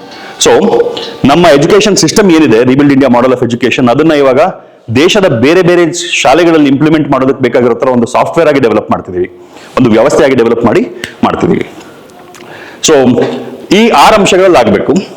ನಮ್ಮ ಮಕ್ಕಳು ದಿನ ಆಟ ಆಡ್ಬೇಕು, ನಮ್ಮ ಮಕ್ಕಳು ದಿನ ಆಡ್ತಾರೆ, ದಿನ ಯೋಗ ಮಾಡ್ತಾರೆ, ದಿನ ಮೆಡಿಟೇಷನ್ ಮಾಡ್ತಾರೆ, ದಿನ ಬೇರೆ ಬೇರೆ ಆಕ್ಟಿವಿಟೀಸ್ ಅಲ್ಲಿ ಇನ್ವಾಲ್ವ್ ಆಗ್ತಾರೆ. ಪ್ರತಿದಿನ ಒಂದು multiple knowledge, multiple dimension learning ಅಂತ ಒಂದು ಸೆಷನ್ ಇರುತ್ತೆ. ಅವೆಲ್ಲ ನಡೀತಾ ಹೋಗುತ್ತೆ. ಬರೀ ಬಿಲ್ಡಿಂಗ್ ಕಟ್ಟಿ 4 ಗೋಡೆಗಳ ಮಕ್ಕಳನ್ನ ಇಟ್ಬಿಟ್ರೆ, ಮಧ್ಯದಲ್ಲಿ ಮಕ್ಕಳನ್ನ ಇಟ್ರೆ, ಈ ಭೂಮಿನಲ್ಲಿ ಹಾಕಿದ್ರೆ ಬೃಹದಾಕಾರವಾಗಿ ಬೆಳೆಯಕ್ಕೆ ಶಕ್ತಿ ಇರುವಂತ ಆಲದ ಮರದ ಬೀಜನ ಪಾಟಲ್ಲಿ ಹಾಕ್ಬಿಟ್ಟು ಬೋನ್ಸಾಯಿ ಗಿಡ ಮಾಡ್ದಂಗೆ. ನೀವು 2ಕ್ಕೂ ಪೋಷಣೆ ಮಾಡ್ಬೇಕು ಇನಿಷಿಯಲಿ. ಆದ್ರೆ ಒಂದು 4-5 ವರ್ಷ ಆಗೋದ್ರೊಳಗಡೆ ಭೂಮಿಲಿ ಹಾಕಿರೋ ಗಿಡಕ್ಕೆ ನೀವು ಪೋಷಣೆ ಮಾಡೋದೇ ಬೇಕಿಲ್ಲ, 100 ವರ್ಷ ತನಕ ತಾನೇ ಬದುಕುತ್ತದು. ಆದ್ರೆ ಈ ಪಾಟಲ್ಲಿರೋ ಗಿಡ ನೋಡಕ್ ಚೆನ್ನಾಗಿ ಕಾಣುತ್ತೆ, 1 ವಾರ ಪೋಷಣೆ ಮಾಡಿಲ್ಲ ಅಂದ್ರೆ ಸತ್ತೋಗ್ಬಿಡುತ್ತೆ. ಮಕ್ಕಳನ್ನ ಗೋಡೆಗಳ ಮಧ್ಯ ಕೂಡಿಸಿ ಸುಂದರವಾಗಿ ಅದ್ಭುತವಾಗಿ ಬೆಳೆಯೋದಕ್ಕೆ ಶಕ್ತಿ ಇರುವಂತ ಬೀಜಗಳನ್ನ ತಗೊಂಡು ಹೋಗಿ ಭೂಮಿಲಿ ಹಾಕೋದು ಬಿಟ್ಟು ಪಾಟಲ್ಲಿ ಹಾಕಿ ಬೋನ್ಸಾಯಿ ಗಿಡಗಳನ್ನ ಮಾಡಿ ಸಖತ್ತಾಗಿ ಕಾಣುತ್ತೆ ಅಂತ ಫೋಟೋ ತಕೊಂಡು ನಮಗೆ ನಾವೇ ಖುಷಿ ಪಟ್ಕೊಳ್ಳುವಂಥದ್ದಾಗೋಗಿದೆ. ಸೊ ಇಲ್ಲಿ ನಮ್ಮ ಮಕ್ಕಳು ಆಟ ಆಡೋದಕ್ಕೆ ವ್ಯವಸ್ಥೆ ಇರಬೇಕು. ನಮ್ಮ ಮಕ್ಕಳು ಯಾರೆಲ್ಲ ಎಕ್ಸಾಮ್ ಅಟೆಂಡ್ ಮಾಡಿದ್ದಾರೆ ಎಲ್ಲರಿಗೂ ಟ್ರೈನಿಂಗಿನ ಅವಶ್ಯಕತೆ ಇದೆ. ಸಂಜಯ್ ಸರ್ ಹೇಳಿದ್ರು, ನಂದೊಂದು ಪ್ಲಾಟ್ಫಾರ್ಮ್ ಇದೆ, ಡಾಕ್ಟರ್ ವರುಣ್ಸ್ ಎಕ್ಸಾಮ್ ಎಕ್ಸಲೆನ್ಸ್ ಅಂತ. ಅಂದ್ರೆ ಯಾವುದೇ ಎಕ್ಸಾಮ್ ಅಲ್ಲಿ ನೀವು ಸಕ್ಸಸ್ಫುಲ್ ಆಗಬೇಕು ಅಂತಂದ್ರೆ ಏನ್ ಪಾಠ ಮಾಡ್ತಾರೆ, ಏನ್ ಪಾಠ ಕಲಿತಾ ಇದ್ದಾರೆ, ಯಾರು ಪಾಠ ಮಾಡ್ತಾರೆ, ಅದೆಲ್ಲದಕ್ಕಿಂತ ಮುಖ್ಯ 3 ಅಂಶ. ಅಭ್ಯಾಸಗಳು ಸರಿ ಇರಬೇಕು, ಹ್ಯಾಬಿಟ್ಸ್. ಸಕ್ಸಸ್ಗೆ ಬೇಕಾಗಿರುವಂತಹ ಹ್ಯಾಬಿಟ್ಸ್ ಇರಬೇಕು. ಎರಡನೇದು ಸರಿಯಾದ ಆಕ್ಷನ್ ಪ್ಲಾನ್ ಇರಬೇಕು, ಸ್ಟ್ರಾಟಜಿ ಇರಬೇಕು. ನೀವು ಸುಮ್ಮನೆ ಓಡ್ತಾ ಇದ್ರೆ ಪ್ರಯೋಜನ ಇಲ್ಲ, ಸರಿಯಾದ ದಿಕ್ಕಲ್ಲಿ ಓಡಬೇಕು, ಸ್ಟ್ರಾಟಜಿ ಇರಬೇಕು. ಮೂರನೇದು ಮೈಂಡ್ ಸೆಟ್. ಈ ಮೂರ ಮೇಲೆ ಟ್ರೈನಿಂಗ್ ಮಾಡೋದಕ್ಕೆ ನಂದೊಂದು ಪ್ಲಾಟ್ಫಾರ್ಮ್ ಇದೆ, ಡಾಕ್ಟರ್ ವರುಣ್ಸ್ ಎಕ್ಸಾಮ್ ಎಕ್ಸಲೆನ್ಸ್ ಅಂತ. ಆ ಎಕ್ಸಾಮ್ ಎಕ್ಸಲೆನ್ಸ್ ಪ್ಲಾಟ್ಫಾರ್ಮ್ ಅಲ್ಲಿ ಎಕ್ಸಾಮ್ ಬರ್ದಿರುವಂತ, ನಮ್ಮ ಟ್ಯಾಲೆಂಟ್ ಎಕ್ಸಾಮ್ ಬರ್ದಿರುವಂತ ಎಲ್ಲಾ ಮಕ್ಕಳಿಗೂ ವರ್ಷಕ್ಕೆ 2 ಕೆರಿಯರ್ ಕೌನ್ಸಿಲಿಂಗ್ ಸೆಷನ್ ಅನ್ನ ನಾನು ಫುಲ್ಲಿ ಸಬ್ಸಿಡೈಸ್ ಮಾಡ್ತೀನಿ. ಅದು ಎಕ್ಸ್ಪೆನ್ಸಿವ್ ಇರುತ್ತೆ, ಅದನ್ನ ಹಂಗೆ ಅಟೆಂಡ್ ಮಾಡಬೇಕು ಅಂತಂದ್ರೆ it costs money, but that will be fully subsidised, free of cost. 2 workshop ಸಿಗುತ್ತೆ. 2 ವರ್ಕ್ಶಾಪ್ ಲೀಡರ್ಶಿಪ್ ಡೆವಲಪ್ಮೆಂಟ್ ಮೇಲೆ ಮಕ್ಕಳಿಗೆ ಸಿಗುತ್ತೆ. ಎಲ್ಲಿವರೆಗೂ? 1 ವರ್ಷ ಅಲ್ಲ, ಈ ವರ್ಷ ಎಕ್ಸಾಮ್ ಬರ್ದಿರುವಂತ ಎಲ್ಲಾ ಮಕ್ಕಳಿಗೂ ಪ್ರತಿ ವರ್ಷ ಅವ್ರು 10th ಮುಗಿಸೋವರೆಗೂ ವರ್ಷಕ್ಕೆ 2 career counselling session, 2 leadership development session ಅನ್ನ ಸಬ್ಸಿಡೈಸ್ ಮಾಡಿ ಕೊಡ್ತೀನಿ. ಇದು ಎಲ್ಲರಿಗೂ, ಎಕ್ಸಾಮ್ ಬರ್ದಿರುವಂತ ಎಲ್ಲ ಮಕ್ಕಳು, ಎಕ್ಸಾಮ್ ಅಲ್ಲಿ 0 ತಗೊಂಡಿದ್ರು ಕೊಡ್ತೀನಿ. ಎರಡನೇದು ಕ್ಯಾಶ್ ಪ್ರೈಸ್. ಸಂಜಯ್ ಸರ್ ಹೇಳಿದ್ರು, ಇದೆಲ್ಲದ್ರ ಪ್ರಕಾರ ಕ್ಯಾಶ್ ಪ್ರೈಸ್ ಸಿಗುತ್ತೆ. ಮೂರನೇ ಎಕ್ಸಾಮ್ ಅಲ್ಲಿ ಮಾರ್ಕ್ಸ್ ಏನ್ ಬಂದಿದೆ ಅದ್ರ ಸ್ಲ್ಯಾಬ್ ಪ್ರಕಾರ 75 to 80% ತಗೊಂಡಿರೋರಲ್ಲಿ ಯಾರು ಹೈಯೆಸ್ಟ್ ಇರ್ತಾರೆ ಅವ್ರಿಗೆ 3,000 ರೂಪಾಯಿ ಕ್ಯಾಶ್ ಪ್ರೈಸ್ ಸಿಗುತ್ತೆ. 80 to 90 ತಗೊಂಡಿರೋರಲ್ಲಿ ಯಾರು ಹೈಯೆಸ್ಟ್ ಇರ್ತಾರೆ ಅವ್ರಿಗೆ 5,000 ರೂಪಾಯಿ ಕ್ಯಾಶ್ ಪ್ರೈಸ್ ಸಿಗುತ್ತೆ. 90 and ಅಬೌವ್ ತಗೊಂಡಿರೋರಲ್ಲಿ ಯಾರು ಹೈಯೆಸ್ಟ್ ಇರ್ತಾರೆ ಅವ್ರಿಗೆ 8,000 ರೂಪಾಯಿ ಕ್ಯಾಶ್ ಪ್ರೈಸ್ ಸಿಗುತ್ತೆ. ಮೂರನೇದು ಸ್ಕಾಲರ್ಶಿಪ್. ಸ್ಕಾಲರ್ಶಿಪ್ ನಮ್ಮ ವ್ಯವಸ್ಥೆ ಒಳಗಡೆ ಓದುವಂತ ಮಕ್ಕಳಿಗೆ ಮಾತ್ರ. ಈಗ ನಮ್ಮ ಶಾಲೆನಲ್ಲಿ ಯಾರಾದ್ರೂ, ಈಗ ಪೇರೆಂಟ್ಸ್ ನಾವು ಡಿಸೈಡ್ ಮಾಡ್ತೀವಿ, ನಾವು ರಿಬಿಲ್ಡ್ ಇಂಡಿಯಾ ಶಾಲೆಗೆ ಸೇರಿಸ್ತೀವಿ ಅಂತ ಅನ್ಕೊಂಡ್ರೆ, ನಾಟ್ ನೆಸೆಸರಿ, ನೀವೇ ಟ್ರೈನ್ ಮಾಡ್ಬೋದು. ಸೇರಿಸ್ತೀವಿ ಅಂತ ಅನ್ಕೊಂಡ್ರೆ ಅಡ್ಮಿಷನ್ ಫೀನಲ್ಲಿ ಡಿಸ್ಕೌಂಟ್ ಸಿಗುತ್ತೆ. 50 to 70% ತಗೊಂಡಿರುವಂತ ಮಕ್ಕಳಿಗೆ ಅಡ್ಮಿಷನ್ ಫೀನಲ್ಲಿ 3,000 ರೂಪಾಯಿ ಡಿಸ್ಕೌಂಟ್ ಸಿಗುತ್ತೆ. That is the scholarship. 70 to 85% ತಗೊಂಡಿರುವಂತವ್ರಿಗೆ 5,000 ರೂಪಾಯಿ ಅಡ್ಮಿಷನ್ ಫೀ ಡಿಸ್ಕೌಂಟ್ ಸಿಗುತ್ತೆ. That is the scholarship. 85% and above ತಗೊಂಡಿರುವಂತವ್ರಿಗೆ 7,000 ರೂಪಾಯಿ ಸ್ಕಾಲರ್ಶಿಪ್ ಸಿಗುತ್ತೆ. That is the discount. ಅದಲ್ಲದೆ ನಮ್ಮ ವ್ಯವಸ್ಥೆ ಒಳಗಡೆ ಓದುವಂತ ಮಕ್ಕಳಿಗೆ ಹೈಯರ್ ಎಜುಕೇಶನ್ ಗ್ರಾಂಟ್ ಅಂತ ಕೊಡ್ತೀವಿ. Higher education grant, rebuild India scholarship for excellence ಅಂತ. ಸಾಧಾರಣವಾಗಿ ಅಪ್ಪ ಅಮ್ಮನ ಬಡತನಕ್ಕೆ ಸ್ಕಾಲರ್ಶಿಪ್ ಕೊಡ್ತಾರೆ. ನಮ್ಮ ಹತ್ರ ಅಷ್ಟಿಲ್ಲ, ನಾವು ಸರ್ಕಾರ ಅಲ್ಲ ಎಲ್ಲರಿಗೂ ದುಡ್ಡು ಹಂಚೋದಕ್ಕೆ.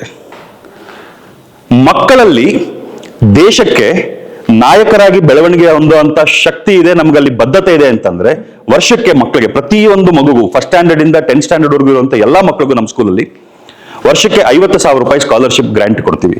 ಕಳೆದ ವರ್ಷ 33 ಲಕ್ಷ ರೂಪಾಯಿಗಿಂತ ಸ್ವಲ್ಪ ಜಾಸ್ತಿ ಸ್ಕಾಲರ್ಶಿಪ್ ಗ್ರಾಂಟ್ ಅನ್ನ ಸ್ಯಾಂಕ್ಷನ್ ಮಾಡಿದೀವಿ. ಹೆಂಗದು? 50,000 ರೂಪಾಯಿ ಫಸ್ಟ್ ಡೇನೆ ಅವ್ರಿಗೆ ಸಿಗುತ್ತೆ. ಏನೆಲ್ಲ ಮಾಡಬಾರ್ದು ಅನ್ನೋದನ್ನ ನಾವು ಲಿಸ್ಟ್ ಮಾಡಿದೀವಿ. ಪ್ರತಿ ಸಲ ಮಾಡಬಾರದು ಅಂತ ಹೇಳಿರೋದನ್ನ ಮಾಡಿದಾಗ ಈ ಗ್ರಾಂಟ್ ಕಡಿಮೆ ಆಗ್ತಾ ಹೋಗುತ್ತೆ. ಮಾಡಬಾರದನ್ನ ಮಾಡಿಲ್ಲ ಅಂತಂದ್ರೆ 50,000 ಉಳಿಸ್ಕೊಂತಾರೆ. ಉಳಿಸ್ಕೊಳ್ಳಿ. ನಮ್ಮ ಚಾಲೆಂಜ್ ಏನಂತಂದ್ರೆ, ಯಾವ ಮಕ್ಕಳು ವರ್ಷಕ್ಕೆ 50,000 ರೂಪಾಯಿ ಗ್ರಾಂಟ್ ಏನನ್ನ ನಾವು ಕೊಡ್ತಿದೀವಿ ಅಷ್ಟನ್ನು ಸಂಪಾದನೆ ಮಾಡ್ತಾರೆ, ಉಳಿಸ್ಕೊಂತಾರೆ, ಮತ್ತು ಅದನ್ನು ಅಷ್ಟು ಬಳಸ್ಕೊಂತಾರೆ, ಅಂತ ಮಕ್ಕಳು ಪ್ರಪಂಚದ ಮಟ್ಟಕ್ಕೆ ನಾಯಕರಾಗ್ತಾರೆ ಅನ್ನೋದು ನಮ್ಮ challenge. That is our guarantee. ಏನ್ ಮಾಡಬಾರ್ದು ಅಂತ ಹೇಳ್ತೀವಿ? 3 ಅಂಶಗಳಲ್ಲಿ ತಪ್ಪುಗಳನ್ನ ಮಾಡಬಾರ್ದು. ತಪ್ಪುಗಳು ಡಿಫೈನ್ ಮಾಡಬಹುದು. ದೊಡ್ಡ ಲಿಸ್ಟ್ ಇದೆ.